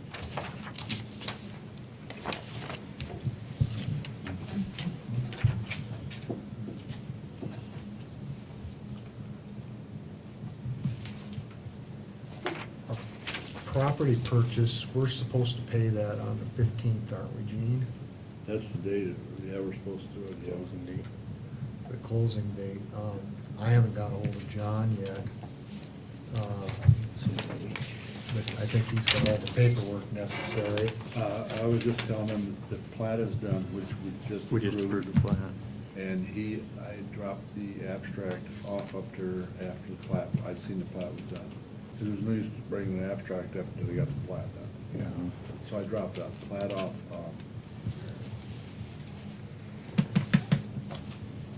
what day was it? Thursday or Friday last week. That did I. Okay. Yeah, So he's. he's got the, and I think according to Becky, we'd need probably the sales agreement or that agreement that you signed, probably do that to be Yeah. sufficient to prove to cut the check. And Courtney can get a copy of that to put with that. Okay. Courtney and I talked, you and I talked the other day, and then I talked to Courtney since, and I think that's adequate, I would think. Okay, would it be possible to cut that check at some point? I think that's one we'll have to do. Outside. You can do that anytime, Yeah, I just would need to have one okay to do yeah. that. I mean, we really don't need any approval because we approved the purchase already, don't we? Correct, Yeah. correct. I would just, yeah, I would need more direction or, write it or whatever. That's, I guess that's kind of one of, because, yeah, I think what Yeah. Friday's the And I- 15th, yeah. Yeah, it would be. Yeah, I don't know. Never thought about that either. Of course, I don't think I have to be there anymore, For what? closing on that. I wouldn't think so. John just told me that not to record it until he tells me. So I'm assuming he's got work he needs to do before it gets recorded. Will you talk to John about cutting the check, or do you want me to do it, or? I can email him. Okay. I'll ask him.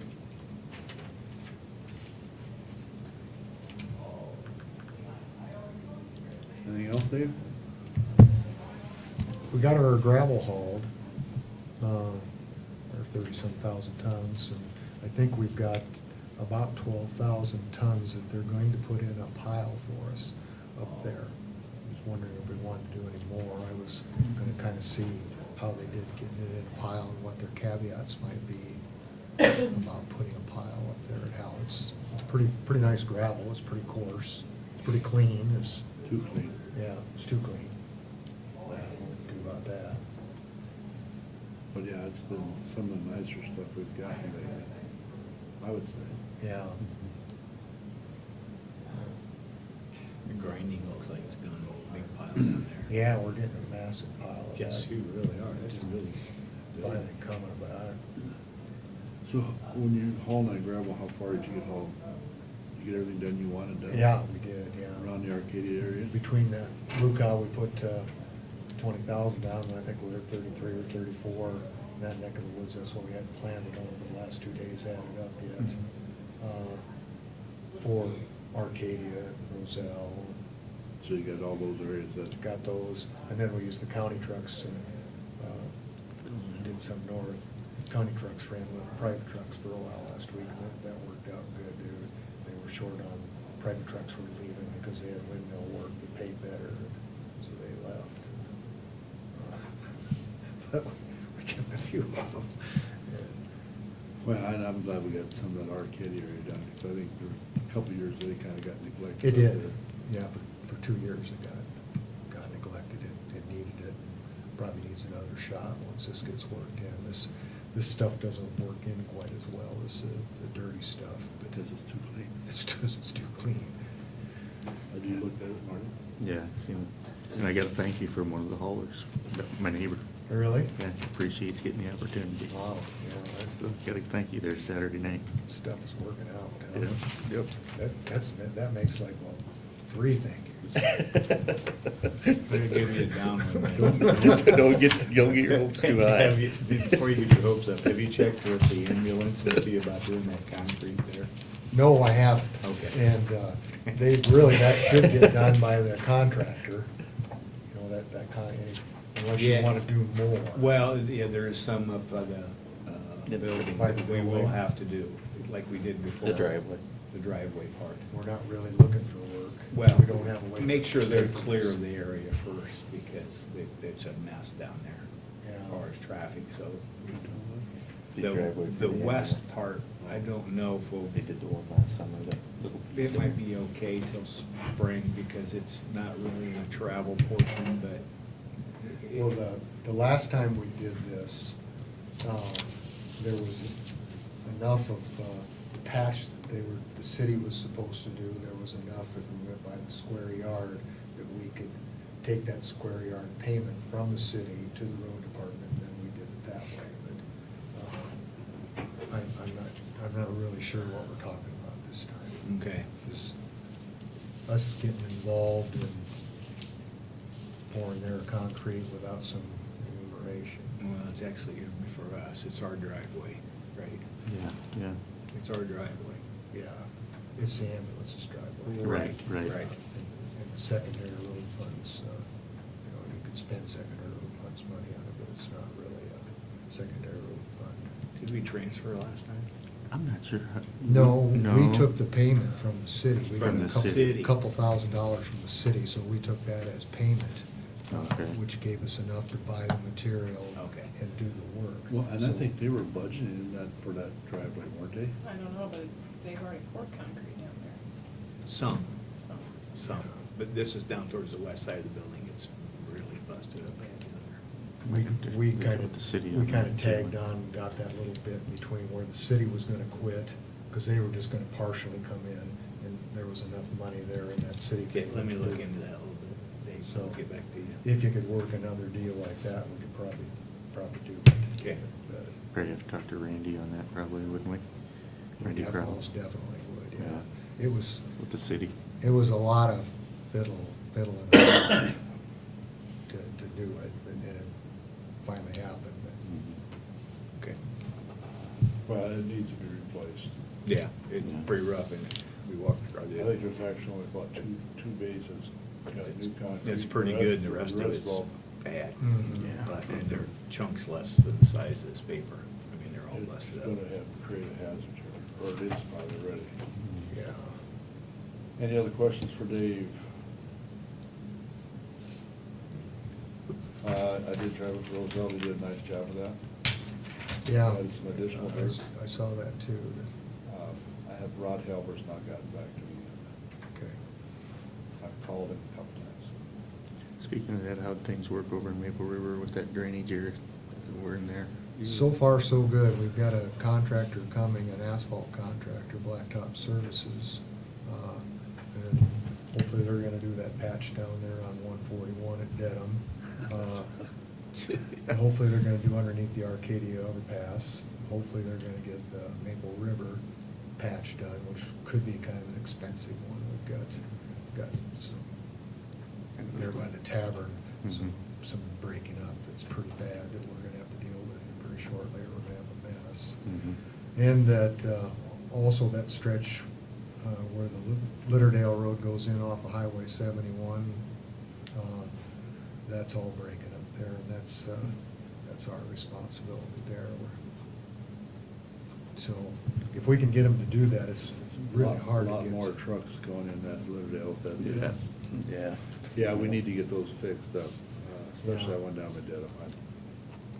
Yeah, they're rough riding, they're breaking up, and they've all kind of got the same thing. They're in that jurisdictional area to where it's tough to do something next to 71, for instance, because they're not raising the road. So you've either got to take it all out and do it, well, then you got to work next to a big, you got to make a big deal about it. Same way, 141's better down there because that's already been raised, and that'll be a good place to tag on to.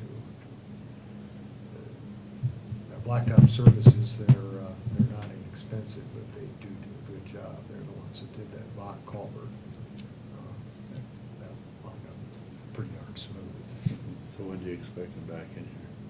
He was talking a couple weeks, last I talked to him, so probably multiply that times 3. Merry Christmas. I've been hearing this song for a long time. It's getting smaller. Now, do you have any, now while we're talking about this, do you have any plans on the Dedham Woolly Road someday?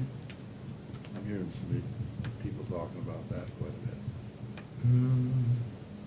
And I know a big problem is shoulders. The other day, and it's just in one spot, but yeah, I've been thinking about it, but it's gonna be kind of a major job. And I know. It's not really as bad as, take that, and you take the OCO road, both north and south of Arcadia, there's gonna be some real heavy expenditures. There's a lot of thickness there, and all those roads have all got a lot of thickness. How to capitalize on that thickness and use it. I'm afraid I don't have an answer yet. I'm just asking to let you think about it. Yeah, the other day when you called, I was actually scribbling on paper, thinking about that, how to approach it. We'll have to watch it cold milling over in Yeah. Rutherford County, see how that works. That's, Marty and I came across a section where they took the shoulder dirt out like we did to widen. They took that out, and then they were cold milling and putting the cold milling where they took the shoulder dirt out and mixing it with asphalt, so thereby widening the stretch, and then they're gonna come back and overlay it. Some 141 north of Bayou. That's what I was kind of drawing. What did they do with the dirt? They push it on out and ditch to take the shoulder There out? was taper it? very little dirt, or very little room there. It was It's so worse than narrow. anything we had. It was so narrow. Yeah. That they were it's loading it into trucks and all Probably about off. a 2-foot wide trench at widest, probably. Yeah. But, yeah. So they were doing this right on site then, and mixing it with oil and Yeah. then putting Yeah. it back down? Yeah. Yep. And- It's a company out of Wisconsin doing it, I think, wasn't it? Yeah. KR, I think. Yeah. This grind up gravel, is that gonna be, there's no fines with that, is that? Oh, there's a boatload of fines. Is there, is that I'll pack in good wherever Yeah. that Oh, goes yeah. in? Oh, the cement crushing, they've really had a lot of breakdowns the way things made. Yeah. They're getting her done. They're getting her done. They had a pretty good pile. Good That pile. machine that Yeah. has got to break down a lot, that's whatever it goes through, it's got to break down, that's abuse. Most say that crushed concrete's, more durable than limestone and white rock. I like it as good or better than limestone. It's sure good, we try mixing it with the gravel or putting it. But you're using it on roadway then? Be right? good shoulder material too. Great shoulder material. Yeah, excellent for shoulders. We just, there's so many places it's, really pretty valuable. Okay. How's the Arcadia shed? paid everything but the final 3%. There's some work that they gotta do yet. And I would expect that they would have that done pretty shortly. They got over a piece or two to do it, a piece of sheeting that it was cut short, that they've got to redo. Is that part of that corner? In that door, yeah.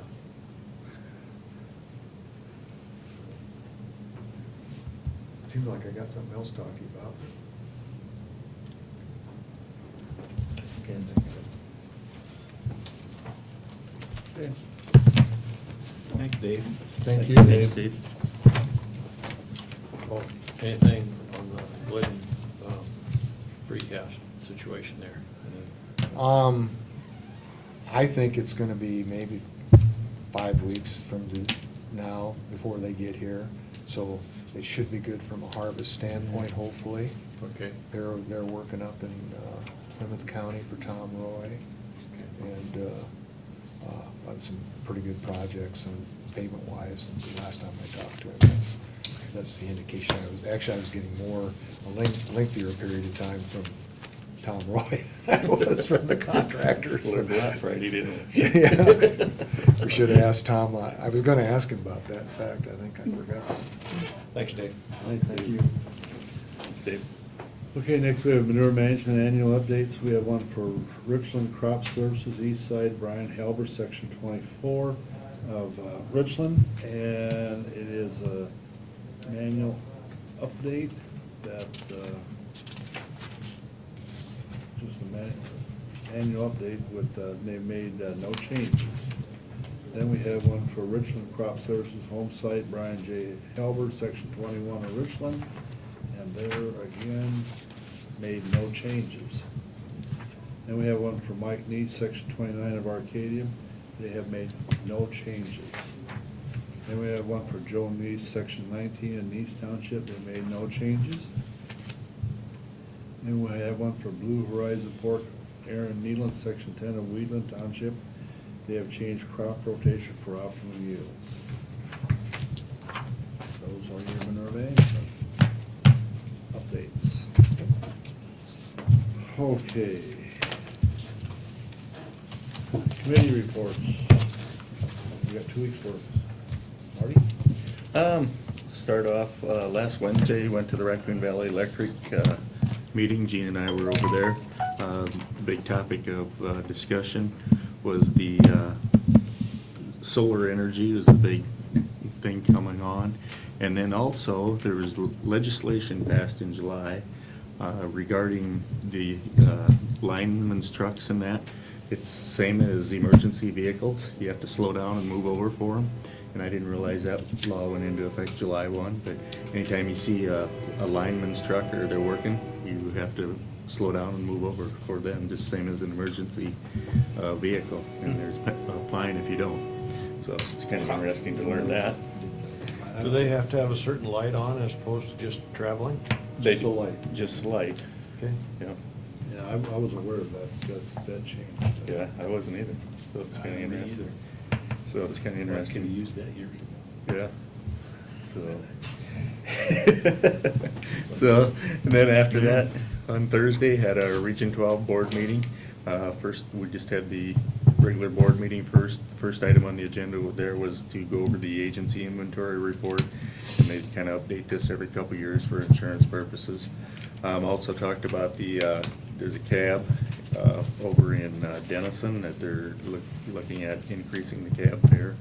So that's still in discussion. Then Rick gave his executive director's report.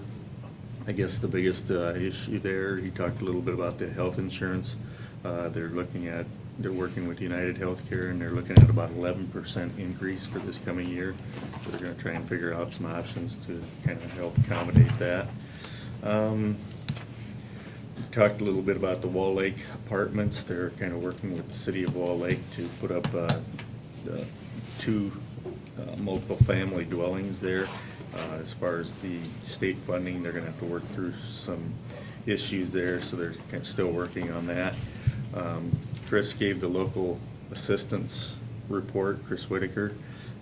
He's working with the Western Iowa Advantage Partners. They're hosting a economic development meeting and looking at helping increase the awareness with economic development. And he's working with the Crawford County and then Sac County and some of those in the Carroll Area Development Corp. The city-county roundtable, they talked about that. That's gonna be in October 19th in Templeton, so that will be coming up. Talked about the Community Venture Network prospect. They've reached out to Western Iowa Advantage Partners 2 weeks ago, and they're looking for potential sites for a small plastics manufacturing plant in the region, so they're kind of working with that. The CDBG workshop, Carla Janning and Ashley Owen and Lauren Subler attended a environmental training review last week, and that was down in Des Moines, and there's an application workshop there we're at the same time. Something coming up this week is a community conversation on supportive housing. There's a meeting September 13th at 9 o'clock at Region 12, and supportive housing is defined as a combination of permanent affordable housing and wraparound services, so that meeting is going to be this week at 9 a.m. at Region 12. Tom Feldman gave us a transit review. They've got their year-end transit report approved for Western Iowa Transit. They got that back on the 28th of July. Mike Rath, he's attending a safety and security training next week in Des Moines on September 19th, and this is basically for transit bus drivers and active shooter training with the some things that are going on today. They're doing an update on that. I talked a little bit about the Denison Cab Fare. They're looking at a $1 reimbursement increase there, and then, like I said, they're kind of working that through yet. They talked about the Monogram, or Midwest Industries. They're gonna get that program going with the Job Jet shuttles, or the Monogram. It's similar to the Monogram food shuttle that they've got going from Denison to Harlan. They're gonna start doing that tie to grow with Midwest Industries, so they're gonna get that up and going. Let's see, that's pretty much it there. And then Rick gave a kind of an update on the workforce director report. They talked a little bit about the one-stop certification, and basically they're working with the WIOA rules and kind of trying to get one-stop centers certified for job placement. They talked a little bit about Beyond Be Me for a Day, and that has to do with Lisa Smith. She kind of works with the high schools on working with graduates on developing what careers they want to go into. So she's kind of working with the schools on that. The other thing they talked about is the Denison Transition Center. The last day of that's going to be September 30th of this month, and they're kind of working through that to kind of close that down, and that has to do with the Tyson's Food, with the job placement of those employees. So that was pretty much that in a nutshell. And then we had a housing board meeting after that.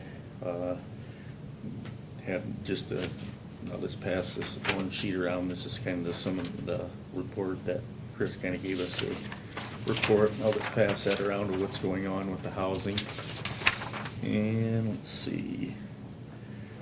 And then we considered the application for the 2018 State Housing Trust Fund support. And Rick kind of gave us an overview on that. Then he talked a little bit about also, we're trying to work with the city of Jefferson on 606 Cedar Street in Jefferson. They had a property that was donated, and it's got a house on it, and they're looking at trying to rehab that. So we're kind of working through that process at this point. And then after that, we had the chief elected officials meeting after that, and we had one person that resigned, Jim Whitmore. He was with Job Corps in Denison. He resigned, and so the new person that took over is Doug Dorhout. He's going to be replacing Jim Whitmore. So that was pretty much that meeting. And then on Friday, had a Hungry Canyons board meeting up in Bronson, Iowa. It's up by about 10 miles out of Sioux City. Dave and I went up to that. One of the big things that we awarded a plaque to Dan Ahart. He's been there for 26 years on the board for Hungry Canyons, and he is gonna retire here in about 2 months. He's from Shelby County, so they awarded him a plaque for serving on that board. Talked a little bit about state funding, and for the state funding this year, we've got $450,000, which we had received the last couple of years. But it's gonna be interesting to see where that funding goes as the budget cuts continue to come through. And then we did a short tour. It's kinda interesting. We looked at about 5 different sites on riprap and grade stabilization for bridge projects in Woodbury County. So it's kinda interesting to go around and see some of those projects. And then this morning earlier, before I came here, had the solid waste meeting. First thing we talked about there was discussion and decision to add an office manager to manage the investment accounts. And basically, we've got a person in-house, so it was just more or less a formality. Dan Hilber already does it now, but for audit purposes, we had to have his name listed on there. So we did that. There won't be any pay increase or anything there. It's just basically he's gonna be doing the job. It's just a formality to approve him. And then discussed and updated the policy manual. Probably the two biggest changes there were the language on the cell phone, and then on sick time, there was a little bit of discussion on that. Then also we had some discussion and decision on revenue sharing. We have one entity that brings us about 200 and some tons of cardboard a year, and Mary kind of put together a proposal for them as far as sharing some of the cost. As far as the cardboard, right now cardboard is at $170 a ton.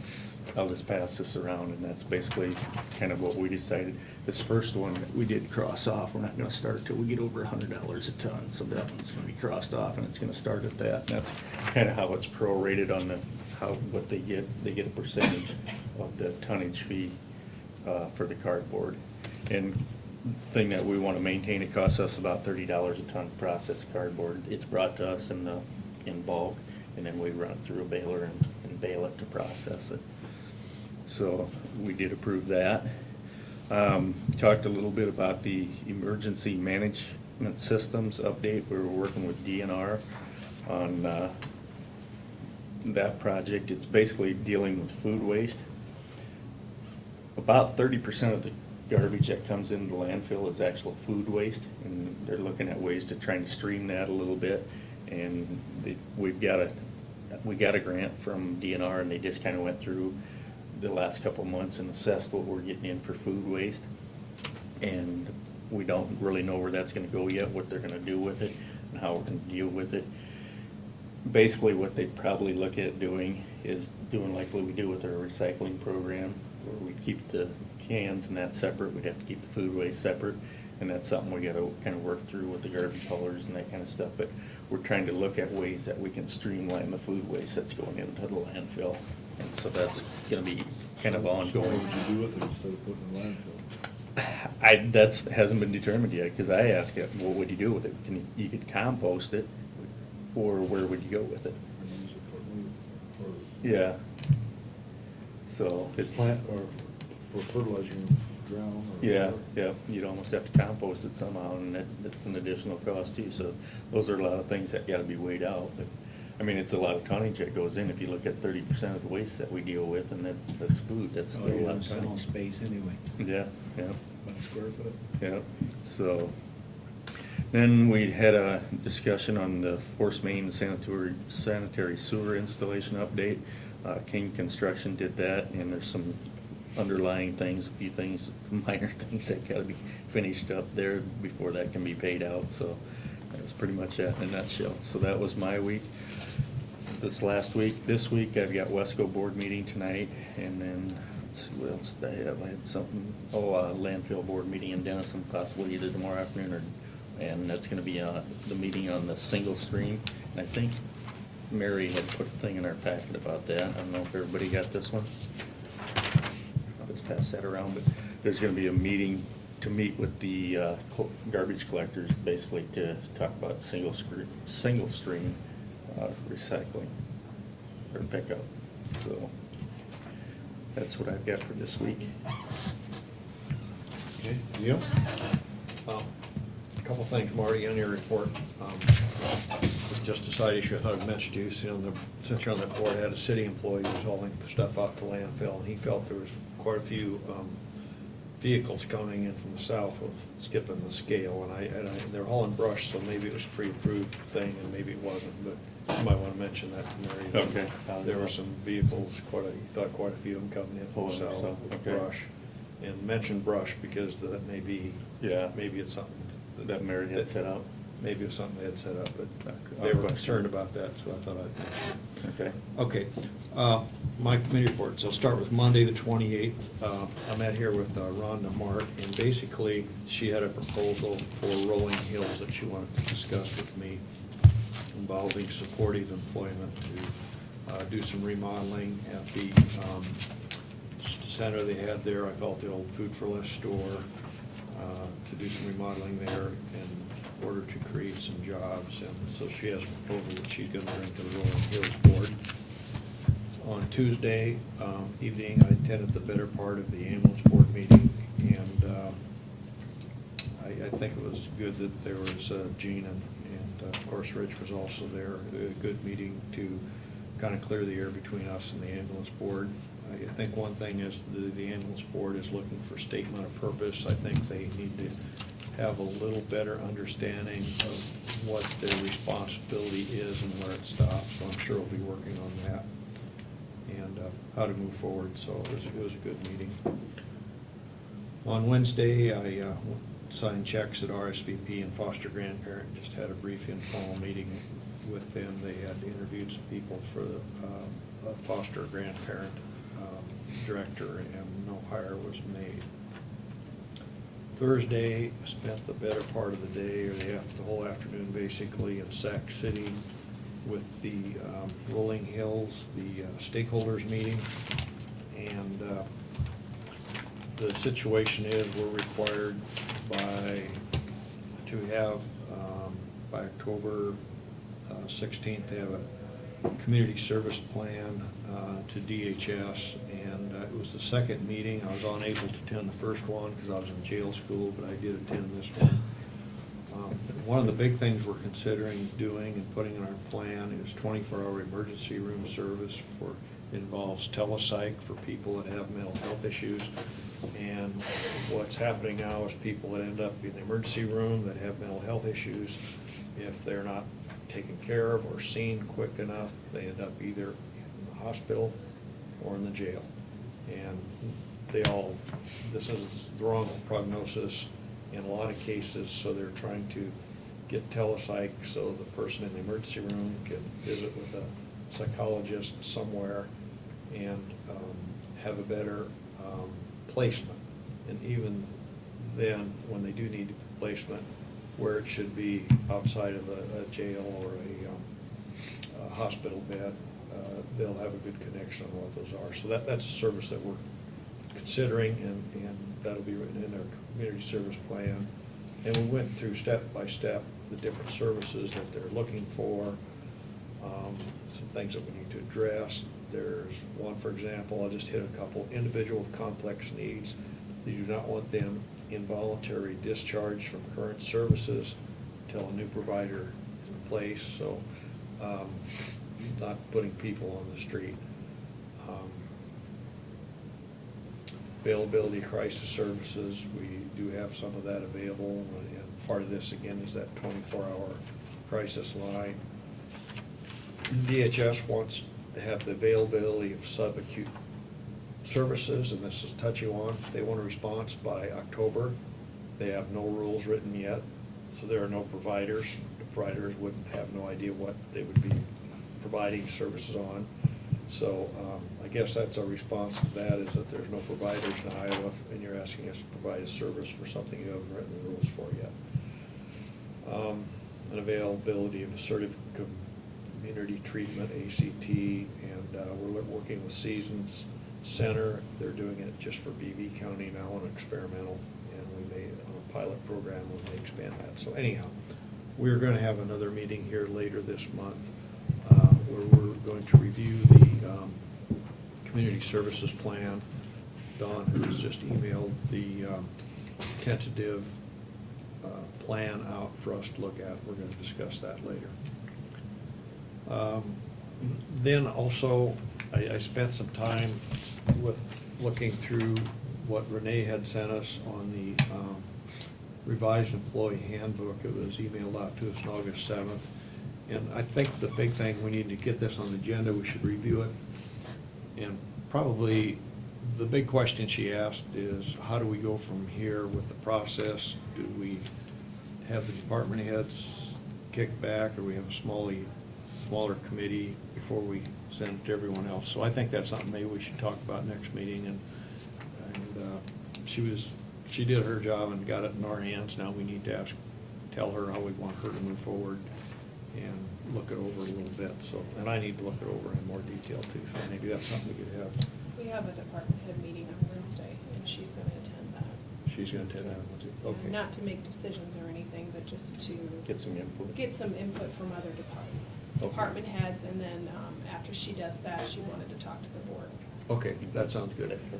And, you know, there's a number of things in there that are discretionary. She's asking us to, how do you feel about this, how do you feel about that? The only factual thing that was incorrect, or that needs to be updated, was the federal mileage. It says they get the federal Yes. mileage rate, and it's actually a percentage of And that, so. the last meeting we had, we went through the handbook, and there was various things that people wanted changed that would require board approval, of course, but there was a few things like the mileage that Yeah. are just, corrections that need to be made. Okay. All right. And then, that's about it. Well, I was just gonna mention, on Region 12, the working lot, for the affordable housing thing. And one thing that I'm thinking of, that hopefully they're keeping in mind, I know there's been a lot of new lots open up, which hopefully will build new houses and empty out old ones. But a bigger thing is, St. Anthony's has got quite the project going.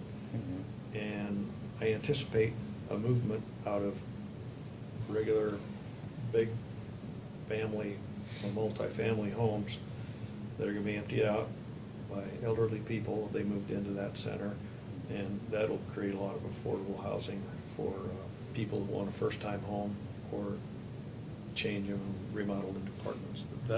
When that starts filling up there, it's gonna open up some houses for sale in the Carroll area, I think. That is all I had. I just want to mention today is Patriots Day. It just kind of especially meaningful when we said the Pledge of Allegiance today, and I thought Gene's moment of silence was also very appropriate for September 11th. I have a question for you, Neil. Yes. You were talking about a crisis center. Did you see the article in the Register yesterday? No, I heard about it. You need to read that. I mean, there's a case too where they got that service there, and now they're not getting reimbursed for their services. Oh, yeah, we've discussed that. I'm aware of that. And we discussed that this meeting and the last meeting, and here's the situation as I understand it. And they haven't set up a reimbursement process. And so here's one of the chicken and egg, or the dilemmas. I'm saying, well, they're not gonna set up a process for reimbursement, because the longer they wait, the longer they don't have to reimbursement.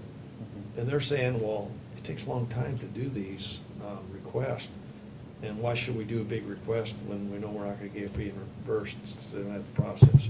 So we need to lean on DHS to get that done. Is that how I haven't Well, read the this argument. thing is, they're gonna close the facility down. Well, they have to, Yeah, because you're not getting because paid. they're getting no reimbursement, They- which they're They supposed opened to. up on a grant process. And I think it all goes back to a few things you said through this whole thing. DHS setting up rules and regulations, don't know where they're at. DHS is the biggest flounder, they're just floundering in their own crap. I know. They're not making any movement any way. They don't know if they're coming or going. Well, call it floundering. Well, absolutely, but that's the situation, as I understand it, is they haven't set up the protocol to apply for the reimbursement. And my thing, I says, hey, why should they? Because as long as they don't have to reimburse. And of course, the other side is, well, it takes a long time, and why should, I encourage him, I says, file, get it on file, push it at them. say you want reimbursement, and they go, yeah, but it's a waste of time, we're not getting anything back. So, I don't know what they're doing, but we're aware of the problem, and it's at DHS, it's not. DHS and also the MCOs, I mean, and I had a conversation with a, used to be a former DHS employee, now is working for one of the MCOs. This individual said, it is, I won't use the words, and this was from a female, that she described it as, it's really a screwed up mess. Yeah. So, Okay, Rich? thanks, Gino. Try to Yeah, get over there's it. quite a, it's about a 6-page article. I need more. to read. I just kind of glanced through, did that speed reading, I gotta read it a little more, but What a mess. Let's jump subjects. Let's go back to, well, kind of similar ending.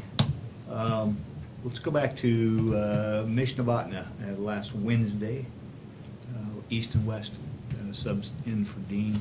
A lot of great discussion. The projects from each district, looks like there will be 8 plans and 4 case studies for each. In the East and West will be treated equally. Looks like about $200,000 worth of work to be done. There's lots and lots of discussion on the RFP, and I was afraid that this might be the direction that this might head. There's a big push from several of the members to turn this into a water quality instead of a flood control, which was what it was designed to do. And I was afraid that that would be the direction that we try to push, because there's some cities that's got some well issues and they're looking for free money to get some of their work done. And the supervisors, I thought, kind of held course pretty well and tried to stamp that down pretty good, that this is flood control money and that's where we think it should go. And there was a big discussion whether we should bring the public into all these debates.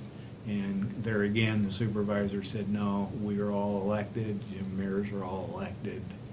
The only ones that are not elected but they're appointed by the people that are elected, were the conservation people that are on the board. So we felt there's a good representation and we don't need to take it public, because it just draw and drag out everything. So that's going to be an ongoing process. The ongoing monitoring and repairs of the projects that they do, who's going to pay for that, was brought into it. They're going to try to throw the burden back on the counties once these things are established.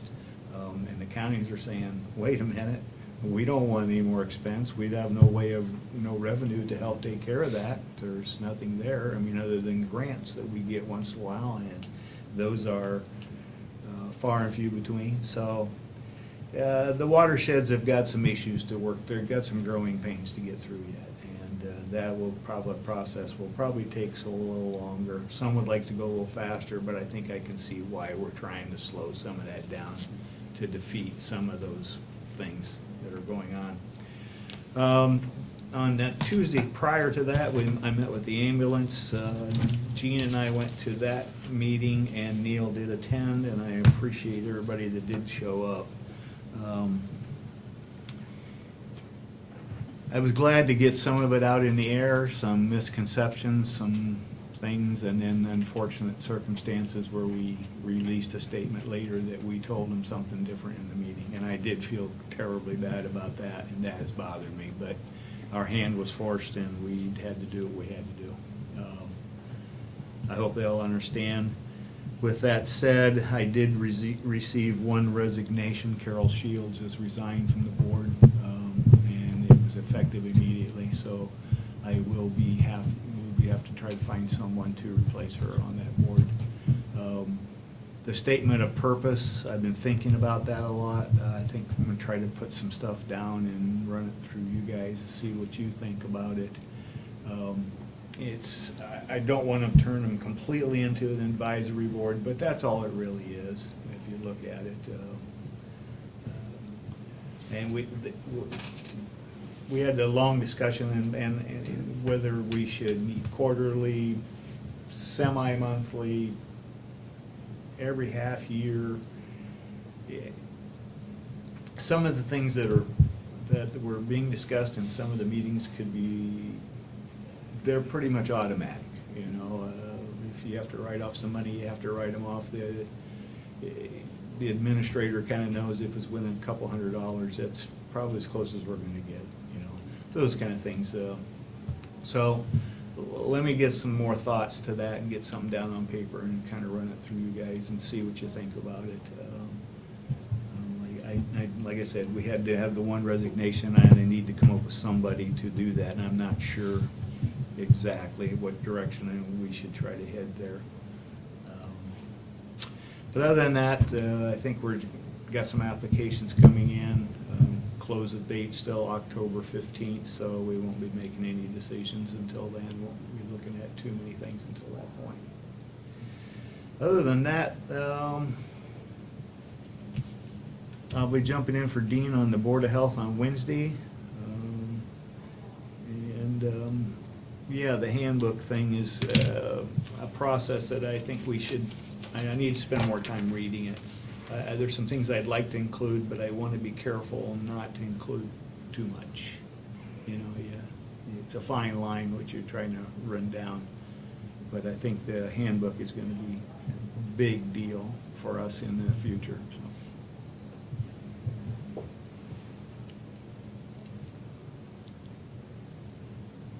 That's it.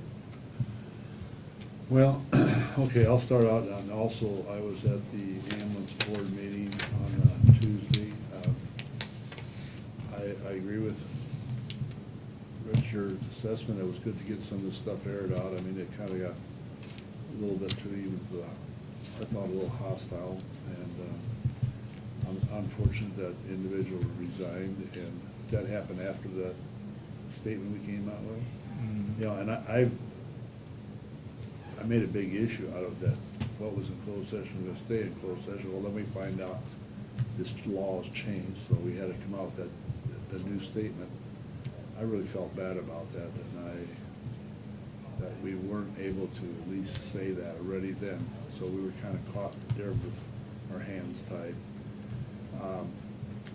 I do think there was some people that were on that board have definitely the opinion that they're strictly an advisory board. There was one that had no issues with that. So I think, yeah, it was a good meeting. It came out, aired out some things. It was an uncomfortable meeting because some other people that were sitting there, but anyway, that was that. And I did have, being Rich sat on that board, did send an email to all them board members prior to it went on the media. So we try to, give advance warning. I did do that too. So, and the same way that night I had Rich Give them a heads do a little up the day talk, before. kind of take control for the board because, supervisor, because he is on that board, and I didn't want to overstep his boundaries on his position there. Then also on Tuesday, I had a policy council meeting for Head Start. We went through the financial reports, everything's in good shape there, went through the minutes. They had one health and safety issue that was repaired. Went through some staff updates. They've had some changes, which we normally do every year in this beginning of the year. We did go through there's a couple, 3 IMPI alerts. These are documents that come from, or memos, come from the federal government on things that are in regard to Head Start that we have to follow and stuff like that. We did get reported that we did get our waivers that for our Head Start, they were in place. The purchase of the walkie building is finalized. They are in there, up and running. It was nip and tuck getting the work done and getting things done. The playground is not in yet. That will be done at a later time. And as we're trying to get some grant money to pay for the installation of that if they can. We had all of our school district agreements were signed up and in, except for South Calhoun. And these are agreements that if you're not aware of, we do share Head Start classrooms with a lot of these schools, so we have shared agreements with them. They did talk about the mini grants that are applying for the playground to get that reinstalled in Waukee. We did get our Head Start and Early Head Start continuation grant and TNTA with included a duration grant. So the Head Start and Early Head Start would be, or the Head Start would be $1,972,000, and Early Head Start was $475,000. And then there's a TA for Head Start of $25,000, and TA for Early Head Start $11,000. The TA is technical assistance, and there's basically training money. Went through our program locations, and that was basically it. We did go through the program report. There was not much in there being the school year was just starting and stuff like that. Then on Thursday, we had a regular board meeting. Let's see if I make sure I didn't skip something. We had a new opportunities board meeting. We did approve a new appointment of a new board member, Cindy Walsh from Sac County.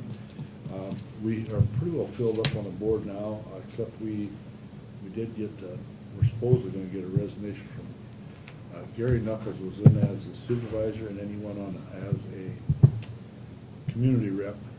And I think he is going to be resigning from that position because of his wife's health, I think. We did report, then Sherry did do the financials, went through that, everything was good shape there. We did get the CSBG 16 amendment done. That was just allocating some money from different categories to get it spent down. And then we did do the same thing with the 17 amendment.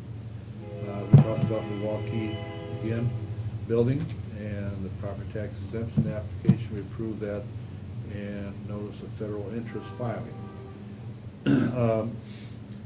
Then we went through also the program locations again for Head Start and Early Head Start, and then also the T and TA plan, and updated the school readiness goals, and talked about the waivers. A lot of this is repeat from what the policy council.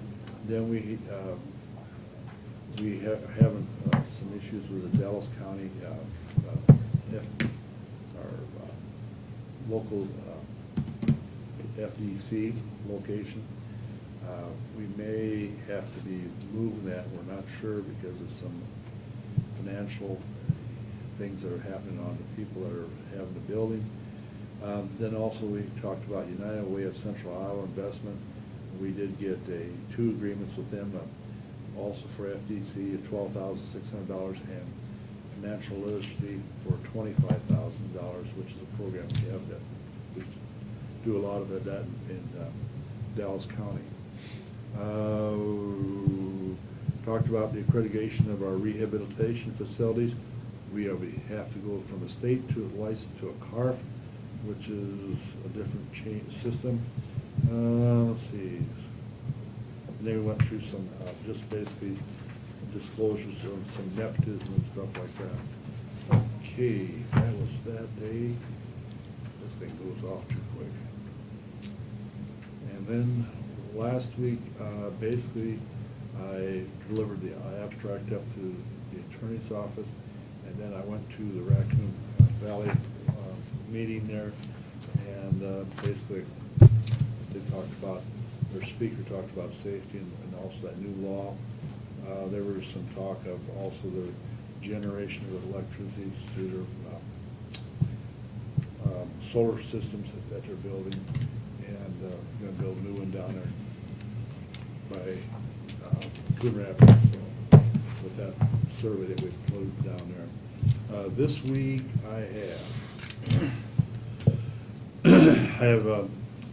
tonight I will be covering conservation for Dean. Tomorrow I'll have Carroll CADC meeting at noon, and then Thursday I've got it down here for legislative policy meeting in Des Moines, and that'll be a wrap up on that, and then Friday at the ES Center board meeting. So with that, one thing I was going to ask you, Marty, whatever they discontinued taking tires out there to recycling and grinding them for asphalt, or whatever happened on that? You mean on the shingles? Or shingles. Shingles. Yeah, they did. That's Save and Pave out of Sioux City. They quit doing it, so we quit doing it. It just wasn't feasible, or what? Well, what happened there is the price of oil has gone way down, so they they quit taking. Can't compete. They can't compete, so they quit Okay. taking the shingles. Yeah, they did that last month. They discontinued that. Anything for next week, Courtney? Well, something for this week, we have to canvass the school election on Friday. Oh, that's right. Okay, So yeah. I need to know if, I don't know if he'll be back, I need to know if 3 of you can be here. What I'll time? play. Probably do it at 9 o'clock, Friday. unless another time works better. I'd like to do it in the morning sometime. I can be present. I can be here. I can do it. Okay, great. Yeah, I'll be up at Chelsea, yeah. Yeah, I'll be here. Go back. Break time. Next week, then, let's see. You might wanna send Dean an email if he does get back. Yeah, I'll be sending it out, like I gave you the agenda.